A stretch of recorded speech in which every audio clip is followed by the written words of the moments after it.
cuántos de vosotros tenéis enfermedad de Crohn o de colitis ulcerosa, cuando está activa y tenemos diarrea, tenemos vómitos, hacemos heces con sangre, con mocos y estamos muy malitos. Y muchas veces, seguro que habéis oído que no tiene que ver lo que comamos, que lo importante es comer y que nos siente bien, pero esa es la gran cuestión, ¿no? ¿Qué podemos comer que nos siente bien? Porque muchas veces es la gran incógnita. Aquí os dejo un poquito el índice de la presentación de los contenidos que vamos a tratar hoy. Un poquito para hacernos una idea. Presentaré brevemente quién soy para los que no me conozcan. Explicaremos un poquito qué es lo que lleva a esta inflamación del intestino para entender mejor qué es lo que nos pasa. Luego explicaremos por qué es importante, ¿no?, hacer una dieta que sea baja en fibra cuando estamos así y qué otros aspectos son importantes en cuanto a alimentación. Luego, cómo aprender a saber, ¿no?, qué alimentos llevan fibra, cuánta, qué tipos de fibra hay y luego un poquito, pues, más en detalle exactamente, si queréis saber un poquito qué es exactamente la fibra, pero bueno, para mí lo que es más importante, y de eso lo haremos con más profundidad y más detalle, es cómo comer bajo en fibra y que sea nutritivo. Os daré ideas de recetas o recursos donde podéis encontrar un poquito de ayuda. De acuerdo. Esta soy yo, en mi último ingreso. Como muchos de vosotros, pues yo soy paciente de Crohn. Me diagnosticaron cuando tenía 8 años, aunque yo ya desde que era un bebé pues había ingresado varias veces por diarreas graves, lo típico que cada 2 por 3 pues estaba mal de la barriga, mis padres ya no sabían qué darme, me quitaban la lactosa, me quitaban el gluten, luego me volvían a dar otra fórmula sin nada de proteína de leche de la vaca, pero bueno, yo no terminaba de ir bien y finalmente a los 8 años pues me diagnosticaron y entonces ahí fue cuando recibí mi primer tratamiento, que mejoré muchísimo y de hecho pues estuve muchos años bien hasta que era adolescente, que ahí ya me empecé a descompensar otra vez un poco y fue entonces cuando empecé con los fármacos biológicos, que también me fueron bastante bien, tuve alguna operación, pero nada realmente grave. Yo pude hacer una vida, la verdad, que muy normal, con controles médicos, eso sí, porque eso estés bien o mal, pues es importante, ¿no?, el seguimiento que se hace. Pero bueno, luego yo, un momento así más complicado de mi enfermedad, vino cuando en el último año de carrera, a los 24 años, me diagnosticaron un linfoma T. Y entonces ahí sí que me descompensé muchísimo porque tuve que dejar mi medicación y sumado a la primera dosis de quimio, mi intestino se inflamó muchísimo, muchísimo y empecé a sangrar, a hacer hemorragias y hice un shock hemorrágico y terminé en la UCI, me tuvieron que operar de urgencias y quitarme el colon y estuve todo un año con una ileostomía, por tanto tengo bastante experiencia de todas las fases de la enfermedad, de todas las complicaciones, de lo que significa llevar una ileostomía. Y bueno, gracias a esto yo la verdad que pude hacer todo el tratamiento de la quimio.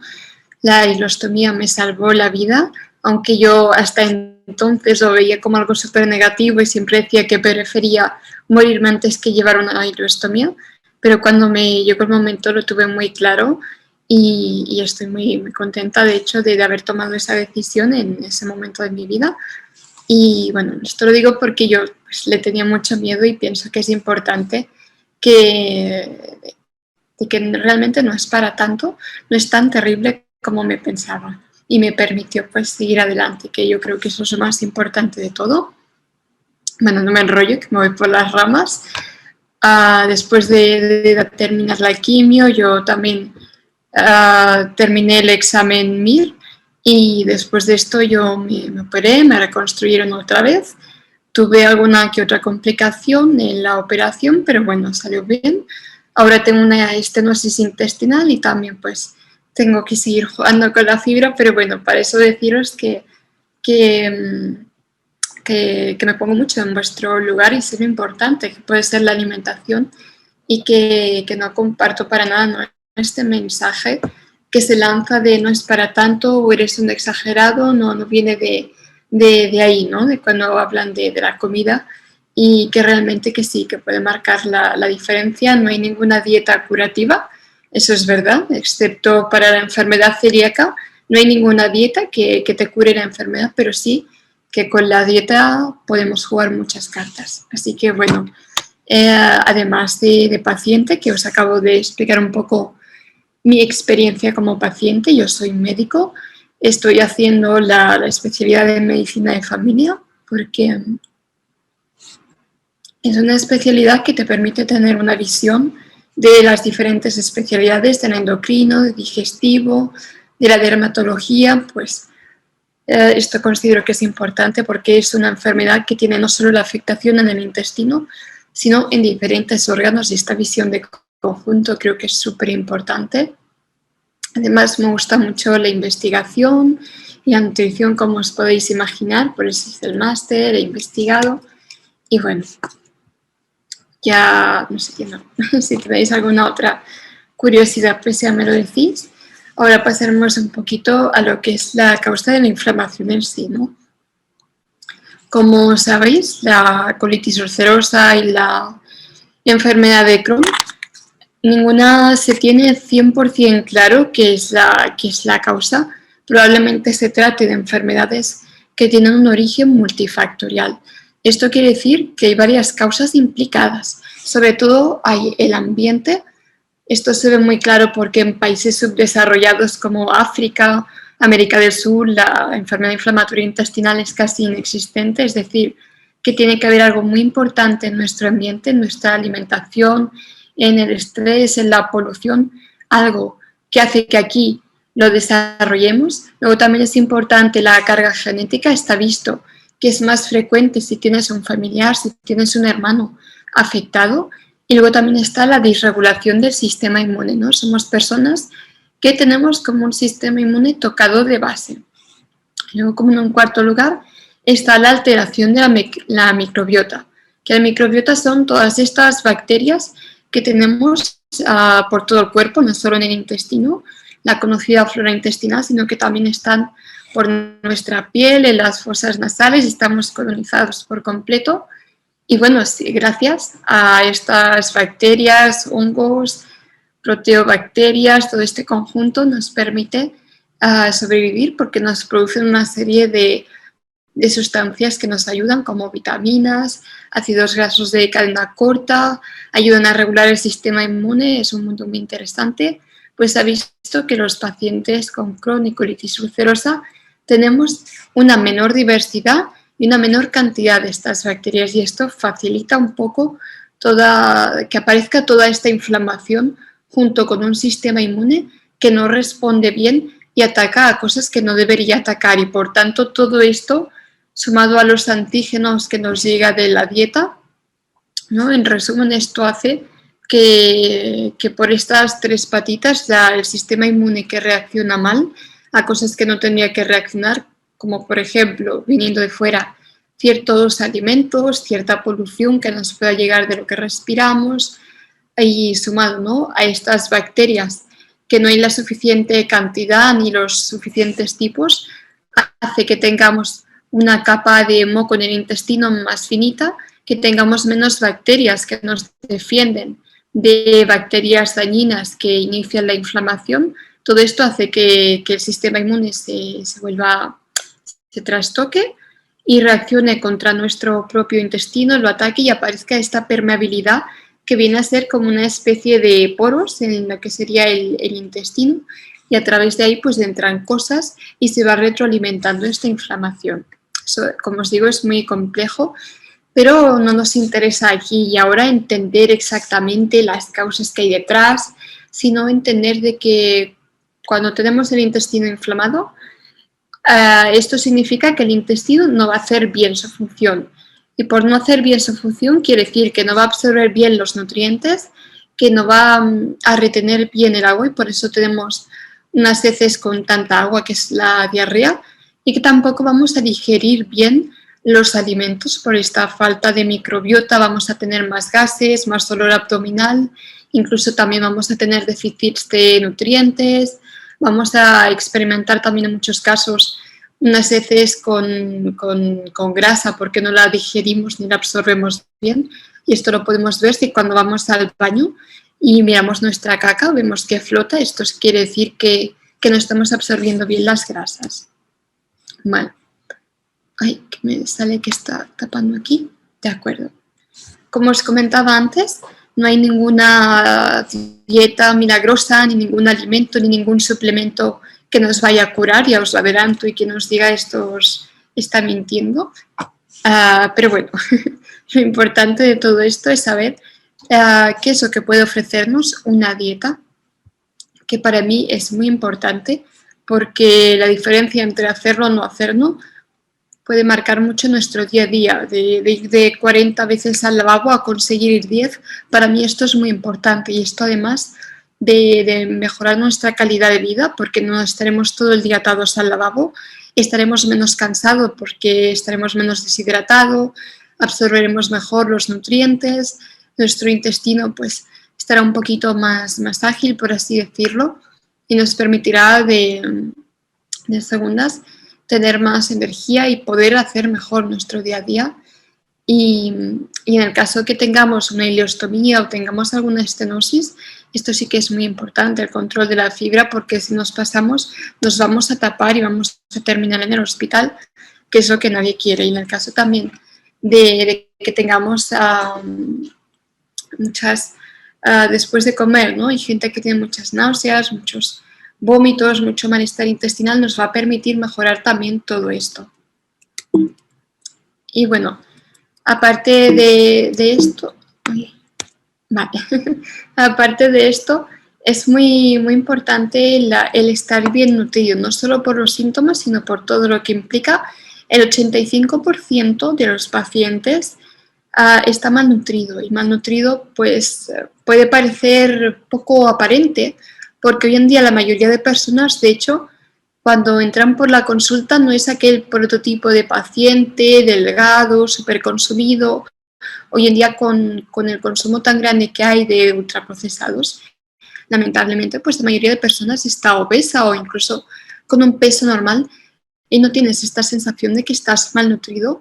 Y esto también pues implica, ¿no?, que tenemos la microbiota alterada, no va a funcionar bien, no vamos a absorber bien ni las proteínas, ni los minerales, ni muchas vitaminas, vamos a tener todo este malestar digestivo. Y además puede ser que en muchos casos con lo que estemos comiendo estemos contribuyendo, estemos alimentando este fuego que tenemos en el intestino con una dieta inflamatoria, que esto suele ser la típica dieta western, que es la dieta, bueno, alta con mucha carne procesada, alimentos ultraprocesados, carbohidratos refinados, mucho azúcar, muchas grasas inflamatorias y poca presencia de fruta, de verdura, de legumbres, de grasas saludables.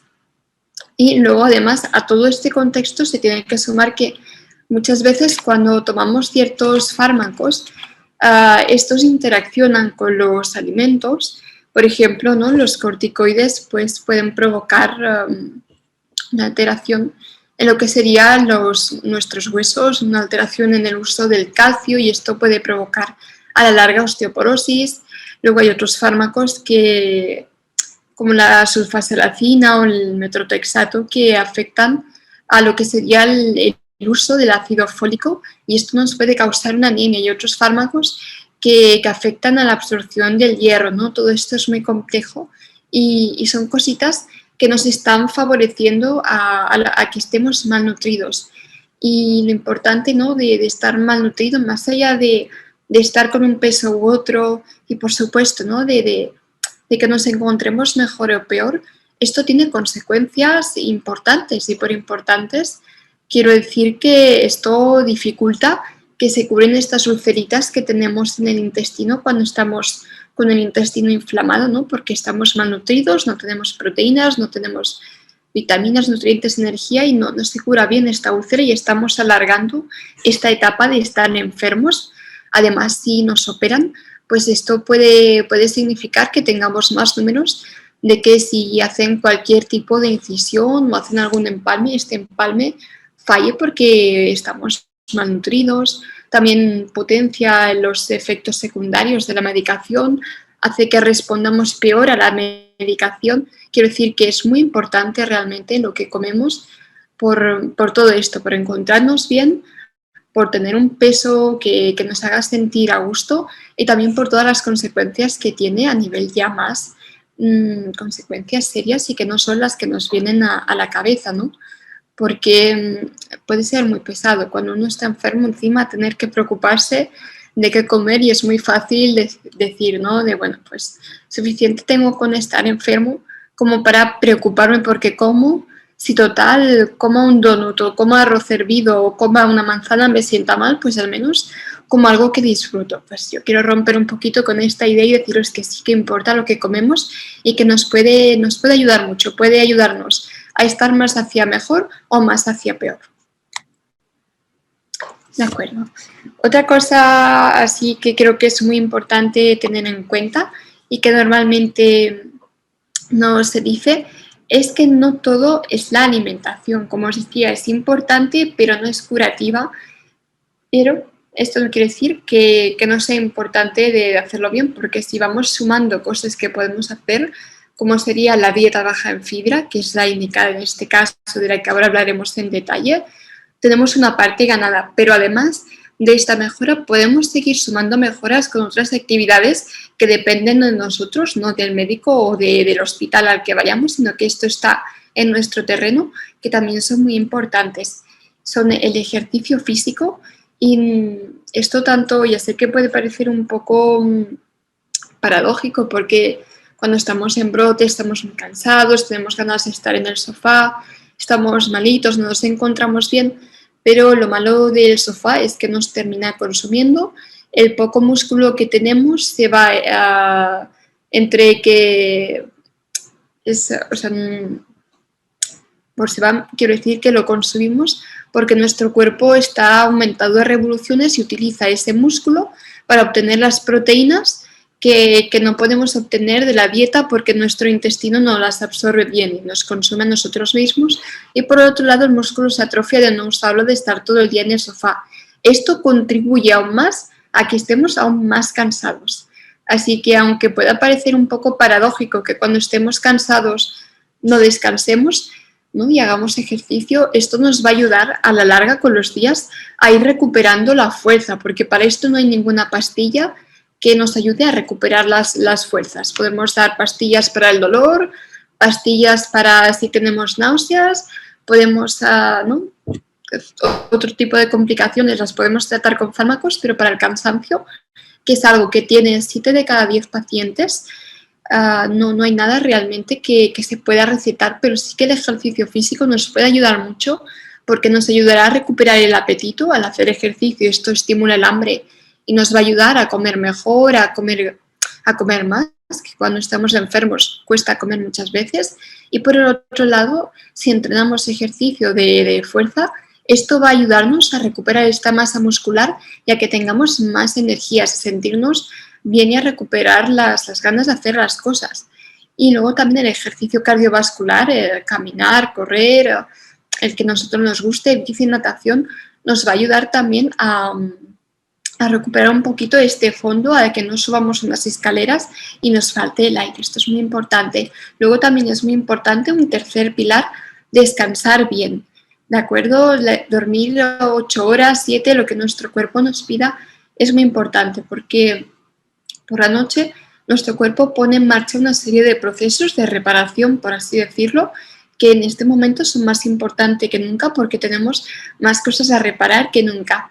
Y a veces es difícil conciliar el sueño con todos estos problemas, con todo esto que llevamos de encima y no pasa nada por tomarse algún fármaco para conciliar el sueño, pero quien dice un fármaco dice hacer yoga por la tarde antes de irse a dormir o alguna actividad como leer, algo que nos relaje. Esto es importante también cuidar, no es aconsejable estarse toda la noche, todas las noches dándole vueltas a la cabeza. Luego, por último lugar, yo era la primera escéptica que no creía en el estrés, pero después de mi formación como médico y de estudiar para el libro y de informarme a fondo, el estrés tiene muchísimo que ver y es muy importante afrontar el estrés. Y sé que esto no es fácil, que muchas personas de vuestro entorno con la mejor intención del mundo os dirán, bueno, pues relájate, ¿no? Pero la cuestión es cómo me relajo. Esta ha sido la gran incógnita también de mi vida, junto a qué es lo que puede comer. Y bien, pues deciros que el estrés, esto es algo muy personal, es como los zapatos. No a todos nos van bien los mismos zapatos y no a todos nos gustan los mismos zapatos. Es decir, que a mí, por ejemplo, me puede venir muy bien hacer una sesión de yoga para tomar aire, relajarme, bajar las revoluciones. Hay personas a quienes les va bien hacer deporte para controlar el estrés. Hay personas a quienes les va muy bien ir a un psicólogo y que le ayude un poco y le dé herramientas para gestionar el estrés. Hay quien hace mindfulness. Quiero decir que es importante ser activos y probar una cosa que no nos funciona, pues probamos a otra, pero no dejar el estrés ahí y llevarlo como un peso en la espalda, porque suficientes problemas tenemos ya. Para que os hagáis un efecto, el estrés puede ser tan perjudicial como fumar una cajetilla de tabaco al día. O sea que es muy importante controlar el estrés. De acuerdo. Y ahora pues quería haceros yo a vosotros una pregunta. Cuando estamos con el intestino inflamado, ¿lo único que importa es quitar la fibra de nuestra dieta? Ahora sí que por favor, Alex, si me puedes ir Esto diciendo... es, empezamos con las preguntas de examen, ¿verdad, Judith? Sí, exacto. Vale, a ver qué nos comenta la audiencia en el chat. Debo decirte, Judith, no es por meterte presión, pero en los asistentes de hoy tenemos a dietistas, nutricionistas profesionales que están trabajando en hospitales de referencia y aprovecho para saludarles a todos y agradecer que estén aquí con nosotros, contigo, Judith, y con ACU Cataluña, porque creo que eso es buena señal en el sentido de que estamos eligiendo bien a los ponentes y estamos eligiendo muy bien los contenidos. Así que, bueno, dicho esto, a ver qué comentarios. Yo veo a la audiencia hoy un poquito tímida, ¿eh? También te lo digo. A ver si alguien cree o tiene alguna idea de qué otras cosas que no sean quitar la fibra serían también importantes cuando estamos, sobre todo con brotes. Nos preguntan aquí, San Celoni, por ejemplo, nos dice, quizás la grasa. Exacto, ¿qué es lo que piensan que no sienta bien cuando estás con el intestino mal, ¿no? Tal vez es una pregunta más fácil que si la fibra es lo único que importa. Sí, te leo algunos más que se han animado mucho. Nos dice Mireia Obeso, lactosa, gluten y grasas. Nos dice Isabel, azúcar. Nos dice Xavier Steyer, la fibra no es lo único, hay muchos más factores, grasas saludables, nutrientes, proteínas, actividad física, gestión del estrés, etcétera. Xavier, ya has visto que es un estudioso, ¿eh? Y además de nivel. Alia Irene también opina que el azúcar. Mireia se reafirma también con el tema del azúcar, los procesados. Víctor nos dice, puede depender de la persona, ¿no? O a veces todo. Y Julia Vélez hace un comentario genérico, pero creo que es muy acertado, procesados, que es un tema siempre interesante. Luego una persona que, bueno, no tiene nombre, pero nos ha dejado un comentario de las legumbres, quitar las legumbres. Yo creo que este tema es súper interesante porque las legumbres pueden, luego ya supongo que lo explicarás tú, pero pueden jugar ese papel de doble filo, ¿no? Que por un lado son interesantes como nutritivas, pero también son de una digestión que puede ser más difícil. Hay quien opina que frutos secos. Es muy Y interesante y vamos a hablar de ello porque sí, todo la dieta baja en fibra puede ser un hándicap para las personas que claro. sean Y vegetarianas. por último, déjame hacer un último comentario también de Mireia Obeso, que este es un poquito más científico. Una dieta baja en FODMAP sería lo ideal, dice ella. De acuerdo. No exactamente, de hecho no hay ninguna dieta estipulada que digas esta para Crohn, pero bueno, ahora hablaremos de ello. Me ha gustado mucho saber estos comentarios, muchos están muy acertados, por no decir la mayoría, van en el buen camino, exacto, la fibra no es lo único que importa, ¿no? Cuando estamos malitos. Os he dejado aquí abajo, no sé si se ve el puntero o mi puntero. Sí que se ve tu puntero, sí. ¿Sí? Sí, estás señalando a no podrás comer. Vale, genial. Vale, perfecto. Pues esto, os he dejado aquí un poquito la típica recomendación que suelen dar, que viene a ser la típica hoja de que no puedes comer cuando te haces una colonoscopia, pero bueno, es el prototipo de dieta baja en fibra, ¿no? O sea, es decir, que te dicen que nada de fruta, nada de verdura, nada de legumbres, ni nada integral, ¿no? Y básicamente la dieta consiste en comer arroz, pan o patata o arroz con patata, que esto también se ha visto, de mezclar arroz con patata ya del aburrimiento. Y luego, pues, como proteínas, pues la carne, el pescado o los huevos. Hay gente que es más estricta y retira el huevo. Bueno, y luego, en definitiva, ¿no? Aquí he llegado yo a ver en otros, no lo he puesto aquí, pero tengo otros ejemplos donde se recomienda comer bizcochos, galletas, donuts, porque no llevan fibra, zumos, porque tampoco llevan fibra, se recomienda la miel, la mantequilla, ¿no? Todo esto es un terreno hasta ahora que muy pantanos, ¿no? De que realmente pues no se trata solo de que tenga o no tenga fibra, porque de hecho hay muchos tipos de fibra y aquí está el kit de la cuestión. Conocer los tipos de fibra y conocer y entender también cuál es nuestra situación. ¿De acuerdo? Vale, esto creo que ya me he adelantado un poquito antes, ya os lo he explicado, de cuáles son las consecuencias, ¿no?, a largo plazo de estar malnutrido, porque una dieta baja en fibra, por definición, a partir de las 3 semanas, te va a llevar a la malnutrición, porque es una dieta súper mega carencial, porque si quitamos todos estos alimentos que acabamos de mencionar en no comer, hay muchos elementos como las vitaminas, los minerales, que se encuentran exclusivamente en los alimentos de origen vegetal, ¿no?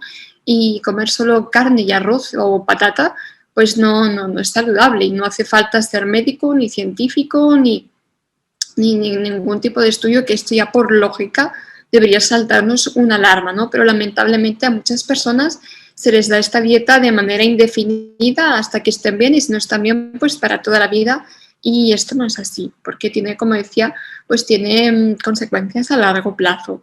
Lo primero de todo es que hay gente que o bien se aburre de la dieta y no come y va perdiendo peso, ¿no? Un déficit de calorías, o bien hay gente pues que bueno, como la dieta es aburrida, y en esto estamos todos de acuerdo, ¿no? Cada día comer solo arroz hervido es aburrido, pues terminas tirándote un poco a los ultraprocesados porque están más buenos que comer arroz, evidentemente, ¿no? Y al final te cansas de cada día de tu vida comer arroz y pollo a la plancha. Luego, lo que decía, ¿no?, déficits que arrastra de minerales, de vitaminas, realmente no queda claro si es imposible suplementarlo todo, y no es igual de efectivo que si te lo comes en forma de alimento, porque estos minerales, estas vitaminas están en una matriz, ¿no?, en el contexto dentro de un alimento, se acompañan de otras cosas que ayudan a su función, a su absorción, y no es lo mismo dar una vitamina aislada de laboratorio. Y luego lo que decía, ¿no?, la microbiota, estos bichitos que tenemos, que nos protegen de que entren bichitos malos, porque digamos que compiten por el espacio. Nuestro intestino lo tenemos que imaginar como un campo para plantar. Entonces, si nosotros plantamos plantas buenas, que serían las bacterias buenas, pues estas bacterias impiden que crezcan las malas hierbas, ¿no? Porque si hemos plantado cosas y ese suelo ya está ocupado, no podrán venir malas hierbas que son perjudiciales y estar en nuestro campo. Pero si tenemos una microbiota pobre y tenemos ese terreno medio desplantado, pues esto favorece de que podamos tener sobrecrecimiento de bacterias malas, o incluso pues diarreas infecciosas, ¿no?, por microorganismos que son malos. Luego también tener una microbiota que esté bien, esto ayuda al buen funcionamiento del sistema inmune, tiene un efecto que regula y que ayuda a disminuir de revoluciones, ¿no? Esta respuesta inmune tan acelerada y tan excesiva ayuda también a controlarla, a apagar un poquito el fuego, y también pues nos ayuda a digerir y absorber mejor un montón de nutrientes. De acuerdo. Como decíamos, la fibra pues está mayormente en elementos vegetales como las frutas, las verduras, en las legumbres y también en los cereales íntegros e integrales, esto es decir, pues los copos de avena, el mijo, el amaranto, la quinoa, que esto a veces nos pasa desapercibido porque no lleva escrito integral, pero es un grano entero. No integral se suele referir a cuando ese grano ya se ha procesado y ya se ha molido, de si se te deja o no la cáscara, ¿no? Pero íntegro sería el grano entero. y por eso hay que ir con cuidado con superalimentos, ¿no? Como la quinoa y mijo y similares, porque también pueden aportarnos sin querer bastante fibra y tal vez según el momento que estemos no es lo más adecuado.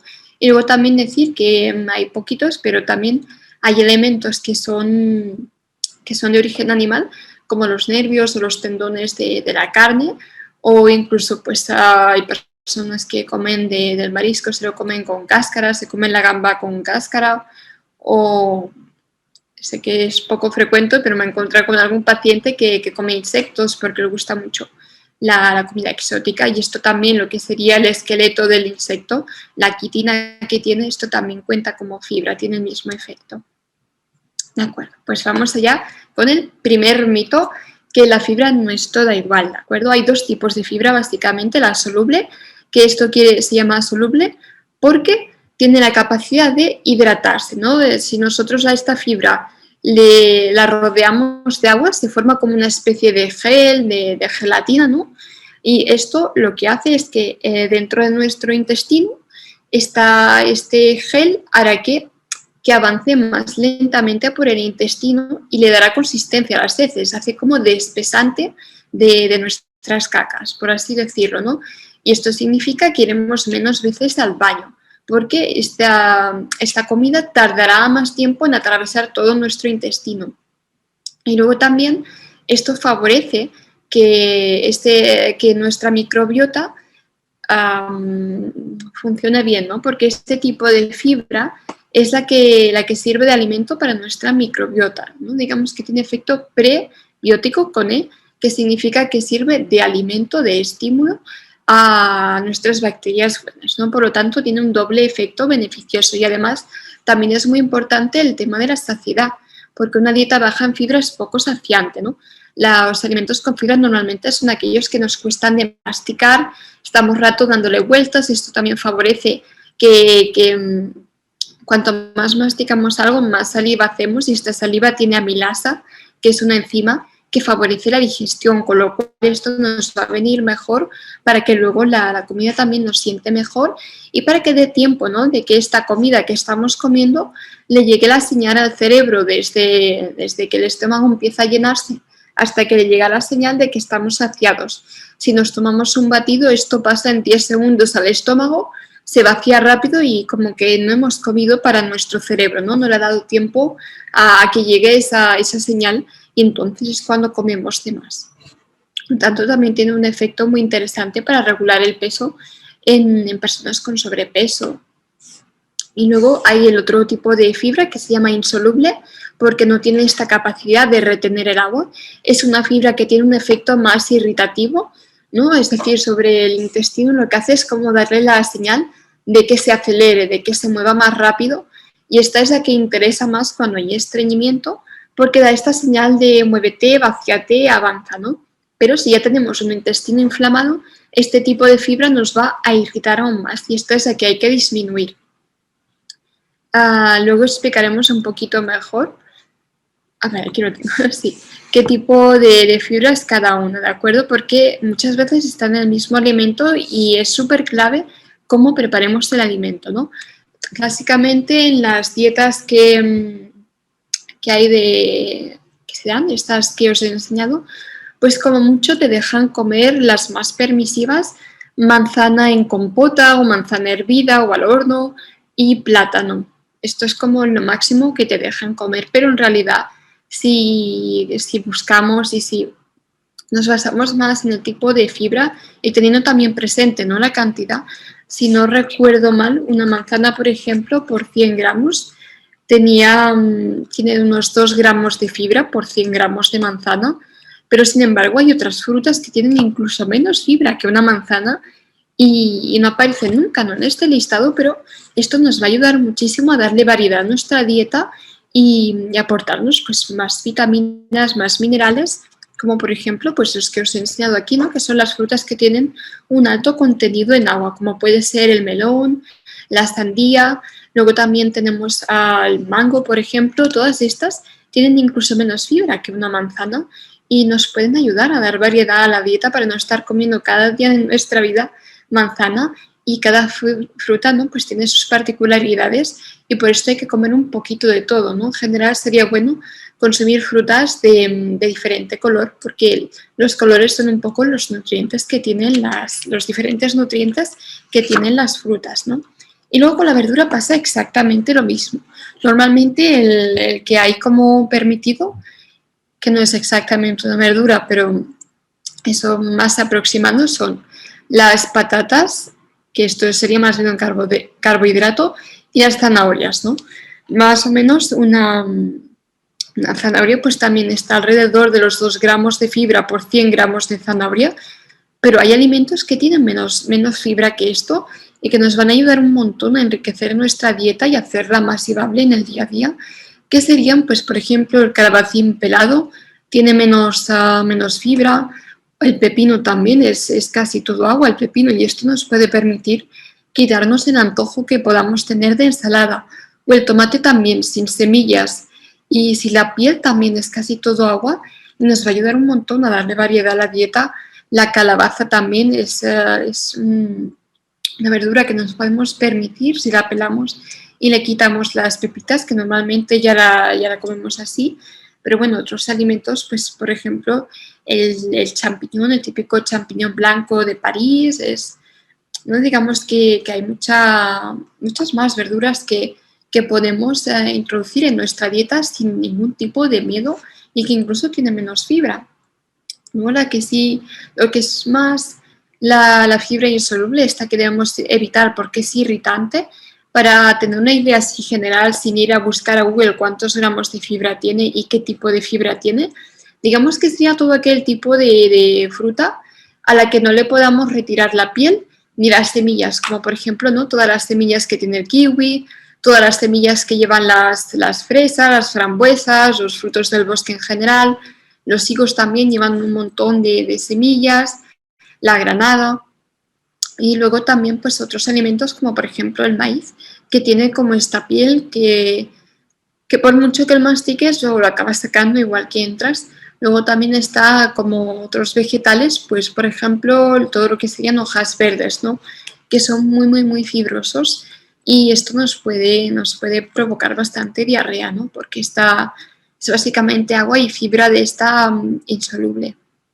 Y luego también quería deciros que es muy importante evitar el consumo de batidos, porque aunque nosotros lo veamos todo líquido, podemos estar aportando muchísima fibra en un batido, en un vaso, perfectamente. Podemos estar metiendo 2 manzanas, un plátano, 2 naranjas, un puñado de frutos del bosque y algo que de normal, si fuera la fruta entera no nos comeríamos porque esto nos llenaría mucho, así batido nos lo podemos beber de golpe sin que nos tiemble el pulso. Y estamos metiendo un bombazo de fibra terrible y luego no sabemos que eso que nos ha sentado mal, ¿no? Porque aparentemente no hemos tomado tanta fibra y esto se aplica también para, por ejemplo, sofritos, otras salsas vegetales. Hay que ir con cuidado con la cantidad. Nos preguntan desde la audiencia que qué tal la piña. Me imagino que a lo que se refiere Pepelo en este caso es si la cantidad de fibra que tiene la piña es algo con lo que tengamos que tener cuidado o es algo con lo que podamos estar tranquilos. No, la piña, de hecho, si le retiramos el tronco central que tiene, que es la parte más fibrosa, y es una piña que es madura, que es blandita y la masticamos bien, la piña tiene 1,2 gramos de fibra por 100 gramos, es decir, tiene menos que una manzana. Mi recomendación es tal vez comerla en compota, es una buena forma de tomar la piña, porque sí que es verdad que tiene esos hilitos que si no la masticamos bien pueden molestarnos, pero por poder podríamos. De hecho, hay muchas, incluso una uva, si le quitamos la piel y las semillas, las uvas, también podemos comerlas. Es otra fibra, hay otra fruta que también es interesante. El melocotón, por ejemplo, también tiene menos fibra que la manzana y es súper fácil de retirarle la fibra insoluble, que sería la piel. Lo pelamos y lo podemos comer, el melocotón. O la pera también tiene una cantidad de fibra similar a la manzana, de hecho. Judith, te puedo hacer algunas preguntas que sé que en parte ya acabas de responder, pero a veces necesitamos respuestas concretas con ejemplos concretos. Vale. Sí, te lo digo porque veo que la gente hace preguntas de cosas específicas, entonces yo te las traslado. Por ejemplo, número 1, hablas de los zumos, pero las verduras en crema las podemos tomar o las legumbres en crema. De acuerdo, esto es una pregunta muy interesante, la verdad. Yo cuando una persona tiene un brote que está en la fase activa, que empieza, que tolera muy poquita fibra, yo les aconsejo las cremas, porque estamos en lo mismo que cuando nos hacemos un batido de fruta. Podemos echar 2 calabacines, una cebolla y un cuarto de calabaza y en 2 o 3 cucharones de puré nos estamos poniendo bastante cantidad de fibra y como no nos sacia, porque el puré, como aquel que dice, no lo tragamos tal cual, no nos da la sensación, pero nos estamos metiendo bastante fibra. Mi consejo es que si tenemos ganas de tomar un puré, que es lo que yo recomiendo muchas veces, es que cojamos, por ejemplo, ¿no? un cuarto de calabacín y un trocito de calabaza, los pelemos y los cortemos a daditos, a rodajas, como si hiciéramos igual el puré, lo hervimos un poquito, igual que haríamos con el puré, con un dedito de agua, y en lugar de triturarlo nos lo comemos entero. Incluso en este agua podemos echar arroz o semola de arroz, que esto nos ayudará a retener, a ayudar a que no vaya tan acelerado nuestro tránsito, ¿no? Porque el arroz, el almidón del arroz, tiene una función de espesante de las cacas. Y por eso si comemos arroz o algún otro tipo de almidón, como el de la patata, o pan tostado, cuando comemos estos vegetales nos ayudará a que nos siente mejor. Así que mi consejo sería este, ¿no? De pesar la cantidad y decir, vale, empiezo con este poquito, le añado la semola de arroz, si no queremos tener tanto la sensación de comer arroz, que apenas la notaremos, lo hervimos con la misma agua, de hecho, y lo comemos todo junto, pero entero, sin llegar a triturarlo, porque nos saciará como si nos comiéramos el puré, pero estaremos tomando mucha menos cantidad de fibra. De ahí la importancia de masticar, ¿verdad? Que también transmite al cerebro la sensación de saciedad. Tanto Andrea como José Miguel nos preguntan básicamente lo mismo. ¿Y los cítricos, tipo mandarina, naranja, si no entera en zumo? Los cítricos, el problema que tienen es que son muy filamentosos. Por tanto, no es una fruta que, no es que nunca se pueda llegar a tomar, pero sí que no sería la que pondríamos al principio, ¿no? Al principio la podemos tomar en zumo, que esto, el zumo, no es ni bueno ni malo. Digamos que es bueno para ti o malo para ti, ¿no? Depende de la persona. Si es una persona que es diabética, por ejemplo, o que tiene sobrepeso, pues no le recomendaría un zumo porque el zumo no nos sacia nada, nos aporta mucho azúcar de golpe y esto puede descompensar la diabetes o nos puede llevar a comer de más, ¿no? En cambio, si es una persona que tiene que coger peso, que no tiene ningún problema con el metabolismo de los azúcares, pues el zumo puede ser una herramienta muy interesante para empezar a aportar un poco de fruta y ayudarnos a tomar calorías si nos cuesta comer. El zumo generalmente no lleva fibra, ¿no? Porque lo que haces es retirar la fibra y dejas el agua de la fruta con los azúcares que lleva. Creo, Judy, que aquí es importante hablar de lo que es la separación mecánica, porque hay zumos por ahí a la venta que sí que les vuelven a meter la fibra. O sea, hacen el zumo, pero le incluyen la pulpa y Yo es me diferente. zumo casero hecho en casa o el típico zumo de brick, ¿no? Sí que es verdad que hay de estos modernos que están prensados en frío, que les vuelven a añadir la fibra, incluso les añaden semillas y tal, pues ahí sí que podría haber fibra, por eso es importante leerse la etiqueta nutricional. Ujú. Vale, hay un par de preguntas que me voy a guardar para el final, si me lo permites, para que puedas continuar. Ningún problema. Cualquier otra pregunta en relación con esto, pues me decís. Yo creo que más o menos ya lo había dicho todo. Un poquito a raíz de esta pregunta, pues me ha permitido introducir el consejo que iba a decir, que es que cuando empecemos a introducir, ¿no? O cuando estemos en este momento peor de la barriga, más inflamados, es importante que acompañemos toda esta fruta o esta verdura de algo que nos ayude a espesar las cacas, ¿no? Que básicamente pues suele ser el almidón, que esto es los alimentos farináceos, como puede ser el pan tostado, el arroz, la pasta, la patata, todo esto, este almidón que contienen, al disolverse en agua, pues se espesa. Por eso nuestras abuelas, cuando teníamos diarrea, ¿no? Nos hacían agua de arroz, porque en este agua de arroz está disuelto este almidón que nos ayuda a no ir tanto al lavabo, ¿no? Y de hecho también es muy interesante que si hervimos arroz, nos quedemos este agua y la podemos utilizar para hacer infusiones incluso, ¿no? Si nos hacemos una manzanilla, la podemos hacer con este agua de arroz, que esta manzanilla nos ayudará más a mejorar un poquito, ¿no?, el intestino. Sí, una cosa, Judith. A veces hemos hablado tú y yo de estas casualidades, porque hay muchas cosas que se solapan y que tienen lugar al mismo tiempo, todas a la vez, en un paciente de inflamatoria. Has hablado hace un momento de los farináceos y están comentando en el chat, hay personas que están preguntando si a pesar de no ser celíaco, es posible que se obtenga algún beneficio de retirar el gluten. Y creo que aquí hay que hablar de esas casualidades que hemos hablado alguna vez, ¿no? De que no solo que te quitas el gluten, sino que no te estás dando cuenta y a lo mejor te estás quitando más cosas, te estás quitando alimentos de mala calidad, galletas y otras cosas. ¿Cómo lo explicarías tú esto? Primero de todo, quería explicar de que el gluten no es necesario, es una proteína del trigo que no pasa nada si no la comemos. Nadie se muere de déficit de gluten ni nadie tiene déficit de gluten, ¿no?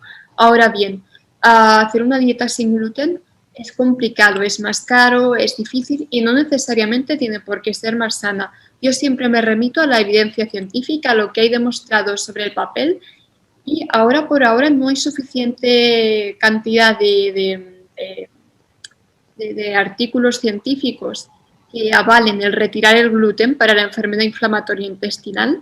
Hay algunos artículos que dicen que parece ser que podría ayudar a reducir la permeabilidad intestinal y la inflamación intestinal, pero son pocos artículos y no son el tipo de estudio que se ha hecho no es el de máxima calidad, el de máxima evidencia. Por tanto, ahora sobre la mesa no se puede decir sí, retíralo, que vas a mejorar. Entonces, mi consejo es que si tú quieres probarlo, de retirarlo, pues que lo pruebes porque daño no te va a hacer, porque como decía, no hay déficit de gluten. Ahora bien, ¿no?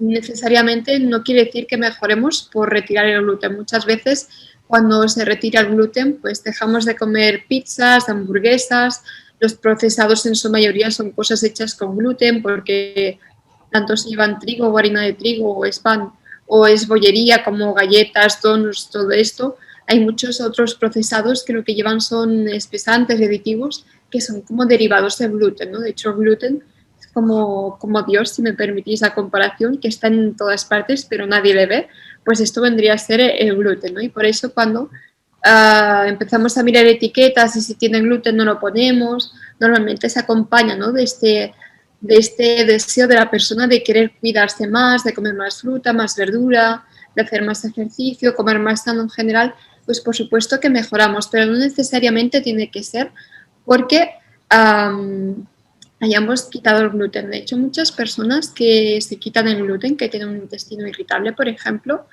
mejoran porque en el trigo hay fructanos, que es un tipo de fibra que fermenta y nos produce gases, nos produce dolor abdominal, nos produce esta distensión, ¿no?, esta barriga como de embarazada, y mejoramos porque al quitar el trigo quitamos estos fructanos que no procesamos bien y que en muchos casos cuando tenemos la microbiota alterada tampoco procesamos bien, pero no tiene por qué ser por el gluten, ¿no? Y quería recordar, ¿no?, pues que existen galletas sin gluten, que existe chocolate sin gluten y todo tipo de procesados igual, de dañinos sin gluten y además Sí. una alimentación sin gluten es cara, es muy cara, ¿no? Y es un gasto que yo creo que no merece la pena. Claro, yo aquí quiero comentar una anécdota, es que yo estuve, ¿recuerdas, Judith, que fuimos a la Semana Sin Gluten hace un añito? Una feria muy importante donde básicamente se concentran toda la industria de la alimentación sin gluten, y lo primero que nos dieron a la entrada fue una magdalena a petar de calorías con aceites vegetales de mala calidad y que técnicamente era un alimento refinado que era una bomba, o sea que podría matar a alguien solo con la magdalena. Eso sí, sin gluten. Y fíjate qué diferencia con respecto a un bistec y una manzana, que serían cosas perfectamente sin gluten, que serían sanas, por así decirlo. Depende mucho lo que decía yo. Para mí lo más importante es lo que dice la evidencia científica. Está súper claro y súper demostrado y probado que en la celiaquía, si quitas el gluten, se acaba la enfermedad. Pero en la enfermedad inflamatoria intestinal no es así. Hay algunos estudios que dicen que podría ser, que podría contribuir a la inflamación y a la permeabilidad, pero hay otros estudios que dicen que no hay evidencia, ¿no? Y por tanto, aún no hay ninguna, a día de hoy, no hay ninguna conclusión que firme y con suficiente potencia para decir que merece la pena retirarlo. Ahora bien, si alguien lo quiere retirar porque tiene este deseo, tampoco pasa nada por retirarlo, porque hay personas que les preocupa, ¿no? Si retiran el gluten, si van a tener alguna carencia o algún déficit, y pues tampoco es así, ¿no? No hace falta que comamos. Claro. Y en general, pues, muchas personas al retirar el gluten también comen más sano y esto es positivo. Por tanto, Exacto. depende mucho de la persona.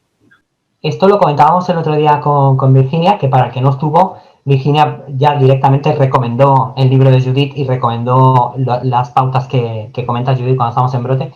Pero creo que Virginia hizo un comentario que es interesante volverlo a traer, es que daño no te va a hacer porque el gluten no es necesario, pero si tienes otras cosas como distensión abdominal, ese malestar y esas otras cosas que a lo mejor no son 100% de tu enfermedad inflamatoria, pero que a veces van solapadas y van de lado, van como de la mano, pues puede valer la pena, pero allá tú, inténtalo tú. Hay gente que no desayuna tostadas, se muere, ¿no? Esto también es muy importante tener en cuenta. Yo prefiero que la persona haga una dieta sana en general, que no por obligarle a comer gluten diga, pues ya no me cuido, ¿no? O sea, esto es muy Claro. importante, de tener en cuenta cada caso, cada paciente y de escucharse a uno mismo, ¿no? Es lo que probablemente comentó Virginia, ¿no? A veces existe, por la propia, como decía, ¿no? Por la propia alteración que tenemos de la microbiota, esta fibra que lleva el trigo, estos fructanos, ya no nos sientan bien, ¿no? Y cuando estamos mejor, pues nos sienta bien, ¿no? No hace falta no tenemos por qué seguir indefinidamente con una dieta sin gluten cuando estamos bien. Pero bueno, pues siguiendo con el tema, el tamaño sí que importa. En cuanto a la fibra, otras cosas quieren saber. Bueno, pues esto, ¿no? De que además de lo que decíamos del tipo de fibra, en cuanto a las legumbres, que esto es una pregunta que ha salido antes, o un alimento, ¿no? Conflictivo que ha salido antes, un mismo alimento con la misma cantidad y el mismo tipo de fibra, según cómo lo comamos de entero, puede comportarse más como fibra soluble o más como fibra insoluble. El ejemplo clásico de las lentejas. Si las comemos germinadas, que sería lo más parecido a comerlas crudas, se va a comportar más como una fibra insoluble y como nos va a costar más de masticar, las vamos a tragar más enteras y esto va a ser más irritante. En cambio, si esta lenteja la remojamos, la hervimos lo suficiente y luego la trituramos y la hacemos puré, tipo, bien sea un puré tipo como si nos comiéramos un puré o bien hacemos un paté vegetal tipo hummus, pues nos puede sentar súper mega bien porque le habremos retirado en gran parte, también si la pelamos, ¿no? Le retiramos esta fibra insoluble, nos estamos quedando solo con la fibra soluble que nos va a ayudar a esteñirnos un poquito, ¿no?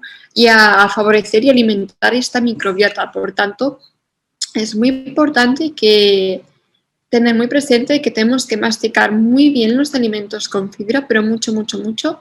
No se vale darle dos bocados, dos vueltas en la boca y tragar tal cual, sino que el alimento debería penetrar solo en la boca. Es decir, de que yo voy masticando, masticando, masticando hasta que me noto la boca vacía, pero yo en ningún momento he hecho el acto de tragar, ¿no? De decir, me empujo el alimento hacia abajo. Eso es que estamos masticando bien, porque si no, todo el trabajo que no haga la boca lo tendrá que hacer luego el intestino y esto es lo que no queremos, ¿de acuerdo? Por tanto, tener muy presente en qué momento estamos y cómo procesar bien estos alimentos, ¿no? Siempre favorece más que el alimento esté cocido, que esté chafado con el tenedor. Podemos chafarnos este calabacín y calabaza hervidos que os decía, lo podemos chafar. O lo mismo sucede con la patata. Nos sentará mejor la patata en puré que en una patata entera o una patata frita. Aunque la patata estará, pues digamos que estará más grande. Y lo mismo pasa con los frutos secos, por ejemplo. Si el fruto seco lo comemos entero, vamos a comerlo en pedacitos muy grandes. En cambio, sí que podemos tomar el fruto seco en forma de crema, porque está totalmente triturado y nos va a sentar muchísimo mejor y es una fuente muy interesante de grasas saludables. De acuerdo. El tercer punto muy importante, no es que haya alimento prohibido ni alimento permitido en plan barra libre, ¿no? Es decir, el melón se puede comer porque me ha dicho Judith que es fibra soluble, pues cojo y me como el medio melón de una sentada. No, esto tampoco, ¿no? Porque como decía antes, os he dicho los valores de fibra por 100 gramos de alimentos. Si yo me como medio kilo de melón, me voy a comer 8 o 9 gramos de fibra y me voy a estar pasando, por mucho que sea fibra soluble, por mucho que haya dicho que es la que mejor sienta. Si nos pasamos, nos pasamos y por tanto, sobre todo mi consejo es que cuando estemos en la fase de que estamos muy inflamados, hacer un recuento de la fibra, ¿no? Porque si en el momento peor, pues no deberíamos sobrepasar los 5 o 6 gramos de fibra al día. Y luego, conforme nos vamos encontrando mejor, que ya estamos en una etapa, digamos, del medio, ya podemos subir hasta las 8, 10, 12 gramos de fibra al día y ya cuando estamos bien se considera una dieta normal en fibra a partir de 15-20 gramos de fibra al día. ¿De acuerdo? Por tanto, es importante saber dónde estamos, porque a veces uno puede tener la sensación de que no come nada de fibra, pero pues al final sí que está, como come muchas manzanas o come mucha patata o tal, pues al final podemos estar tomando más fibra de la que nosotros nos pensamos. Y por eso es importante contarlo. Y esto también nos permite luego progresar de una forma adecuada sin correr demasiado ni quedarnos atrás, ¿no? Por ejemplo, podemos, cuando ya estemos bien, que digamos, pues yo con esta dieta que estoy haciendo ahora yo me encuentro súper bien, voy poquito al baño, voy 2, 3 veces, 4 como mucho al día, pues ya me puedo plantear de avanzar e introducir un poquito más de fibra, ¿no? Para enriquecer mi dieta y prevenir todos estos déficits que decíamos, ¿no? Y mejorar nuestro estado de salud, pues. Entonces nos plantearemos de aumentar un par de gramos de fibra a la semana y ver cómo nos sentimos. Y para todo esto, pues, podemos utilizar aplicaciones de estas que son una calculadora o, por ejemplo, en mi libro, pues creé una serie de, en base a Bethka, que es como la base de datos que hay a nivel así estatal de España de nutrición, ¿no? Como las fuentes más fiables que hay de la composición de los alimentos, pues creé todas unas tablas con diferentes alimentos de verduras, de frutas, de carbohidratos, incluso las legumbres, para que sepamos cuáles son las más adecuadas. Y siempre lo que os decía, por 100 gramos, ¿no? Es decir, para que juguemos con las cantidades y podamos combinar una con otra, pero tampoco que digamos, vale, el plátano está permitido, barra libre de plátanos, porque como decía, si nos pasamos, nos pasamos. No sé qué más quería comentar. Sí, quería comentar sobre todo antes de pasar a este siguiente apartado, tema vegetarianos. No es incompatible una dieta baja en fibra con una dieta vegetariana, ¿de acuerdo? Que esto ha sido como algo durante mucho tiempo prohibido y que es un hándicap para vegetarianos que llegan pobrecitos súper desnutridos, súper delgaditos, porque claro, les dicen que no pueden tomar legumbres ni nada vegetal y tienen que sobrevivir a base de arroz hervido con patata, ¿no? Y esto no es así. El tofu no tiene casi nada de fibra y es el alimento que nos permite pues ser la base de aporte de proteínas cuando estamos mal. Luego también, como os decía, cuando ya estamos un poquito mejor podemos jugar a introducir todo tipo de legumbres que estén peladas. Es muy importante que se pueda retirar esta piel, ¿no?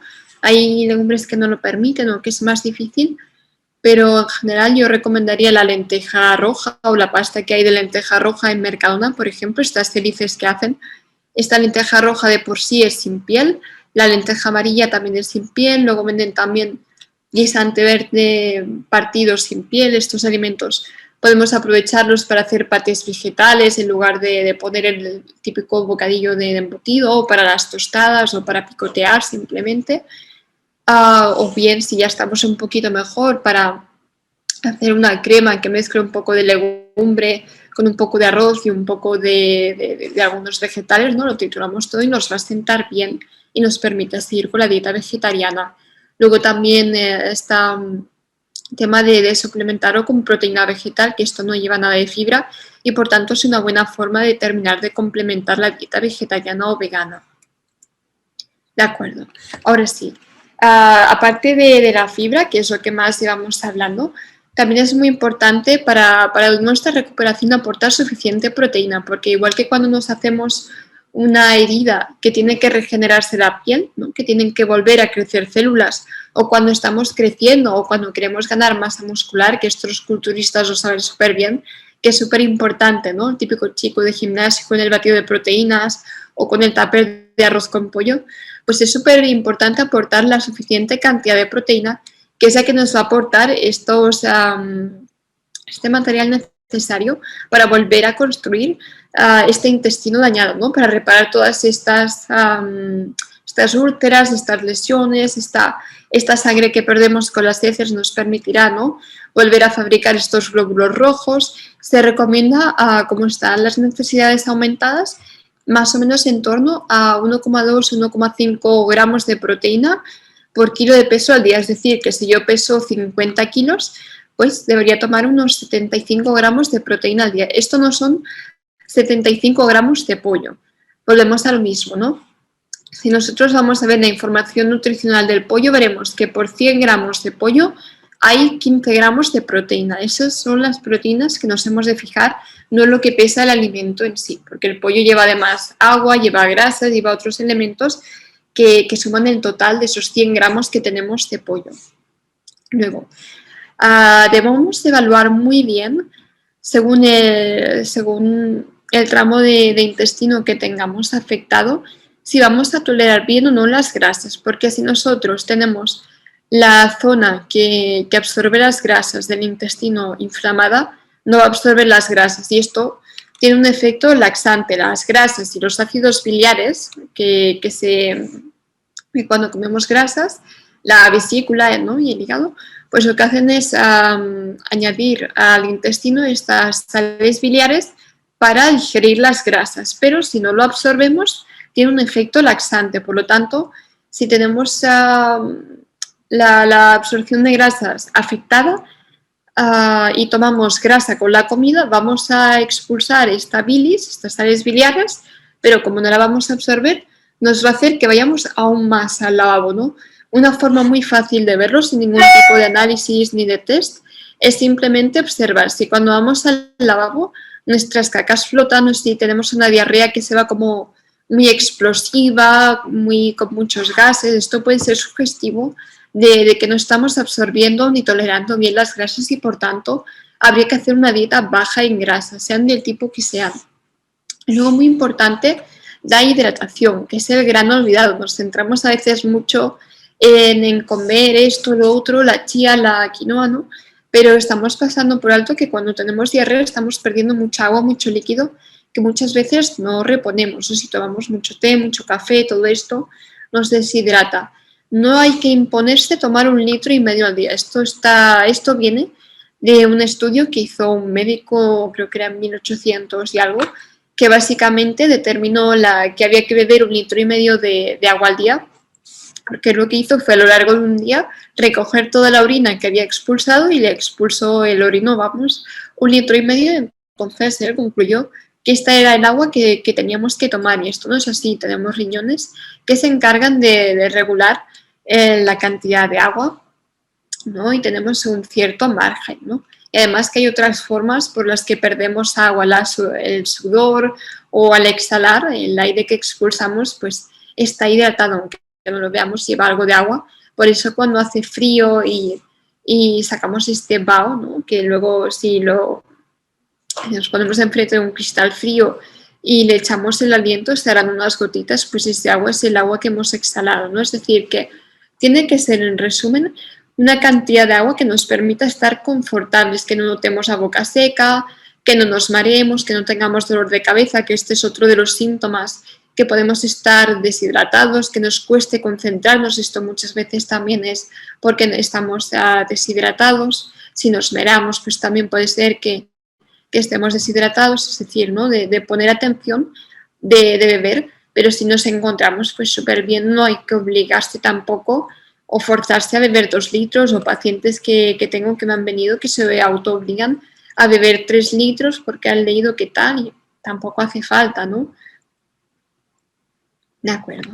Y ahora finalmente, pues a este apartado, ¿no? De sin fibra no hay paraíso, es decir, si se puede comer rico y disfrutar de la comida sin tener que recurrir al donut o al ultraprocesado, a la pizza, ese alimento que todos tenemos tentaciones, ¿no? Cuando estamos malitos, si se puede, ¿no? Hacer una dieta que sea baja en fibra y que nos guste. Y bueno, yo al menos no conozco a nadie que disfrute comiendo cada día de su vida solo arroz hervido, que es lo que recomienda la típica hoja de colonoscopia. Así que la buena noticia, como yo creo que os habéis imaginado, es que sí que se puede comer rico y disfrutar y a la vez estar nutriéndonos y mejorando nuestra enfermedad, nuestros síntomas, mejorando y acortando el tiempo que vamos a tardar en recuperarnos, favoreciendo que el tratamiento funcione mejor.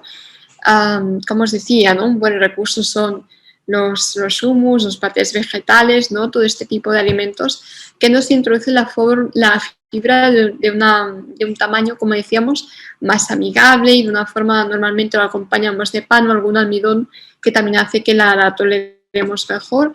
Os daré también una idea de desayunos alto en proteína, porque idealmente cuando nos falta tanta proteína hay que ponerla un poquito en cada comida, porque como nuestro intestino no trabaja y no absorbe bien, no es una buena estrategia jugárnoslo todo en una única comida, ¿no? Decir, me como el filete al mediodía y el resto del día no tomo proteína. Es más inteligente y favorece que se pueda absorber mejor si la repartimos bien, ¿no? Porque nuestro intestino, la capacidad que tiene de absorber esa proteína es limitada, ¿no? Limitada a cada comida, ¿no? Si la ponemos toda en una única comida, pues habrá mucha que no podremos absorber. En cambio, si lo fraccionamos y vivimos en varias comidas, pues sí que la podremos aprovechar mejor. Y a veces es difícil, ¿no? Plantearnos pues, que desayuno es alto en proteínas.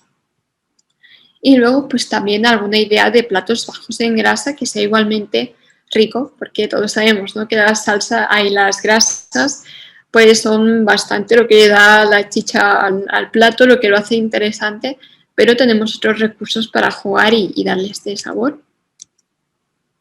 Bueno, aquí algunos ejemplos de recetas que tengo en mi libro, ¿no? Por ejemplo, puedes combinar un poquito un alimento como el arroz, que nos va a venir bien para lo que decíamos, ¿no? De espesar las cacas, combinado con una fruta como es el mango, ¿no? Una ración de fruta, unos 100 gramos de mango. Hemos puesto una leche de soja que es bastante alta en proteínas y además aquí le podemos añadir, por ejemplo, algún cacito de proteínas si queremos, o hay leches enriquecidas en proteína, o le podemos añadir pues queso fresco batido. Esto nos será un desayuno rico en proteínas.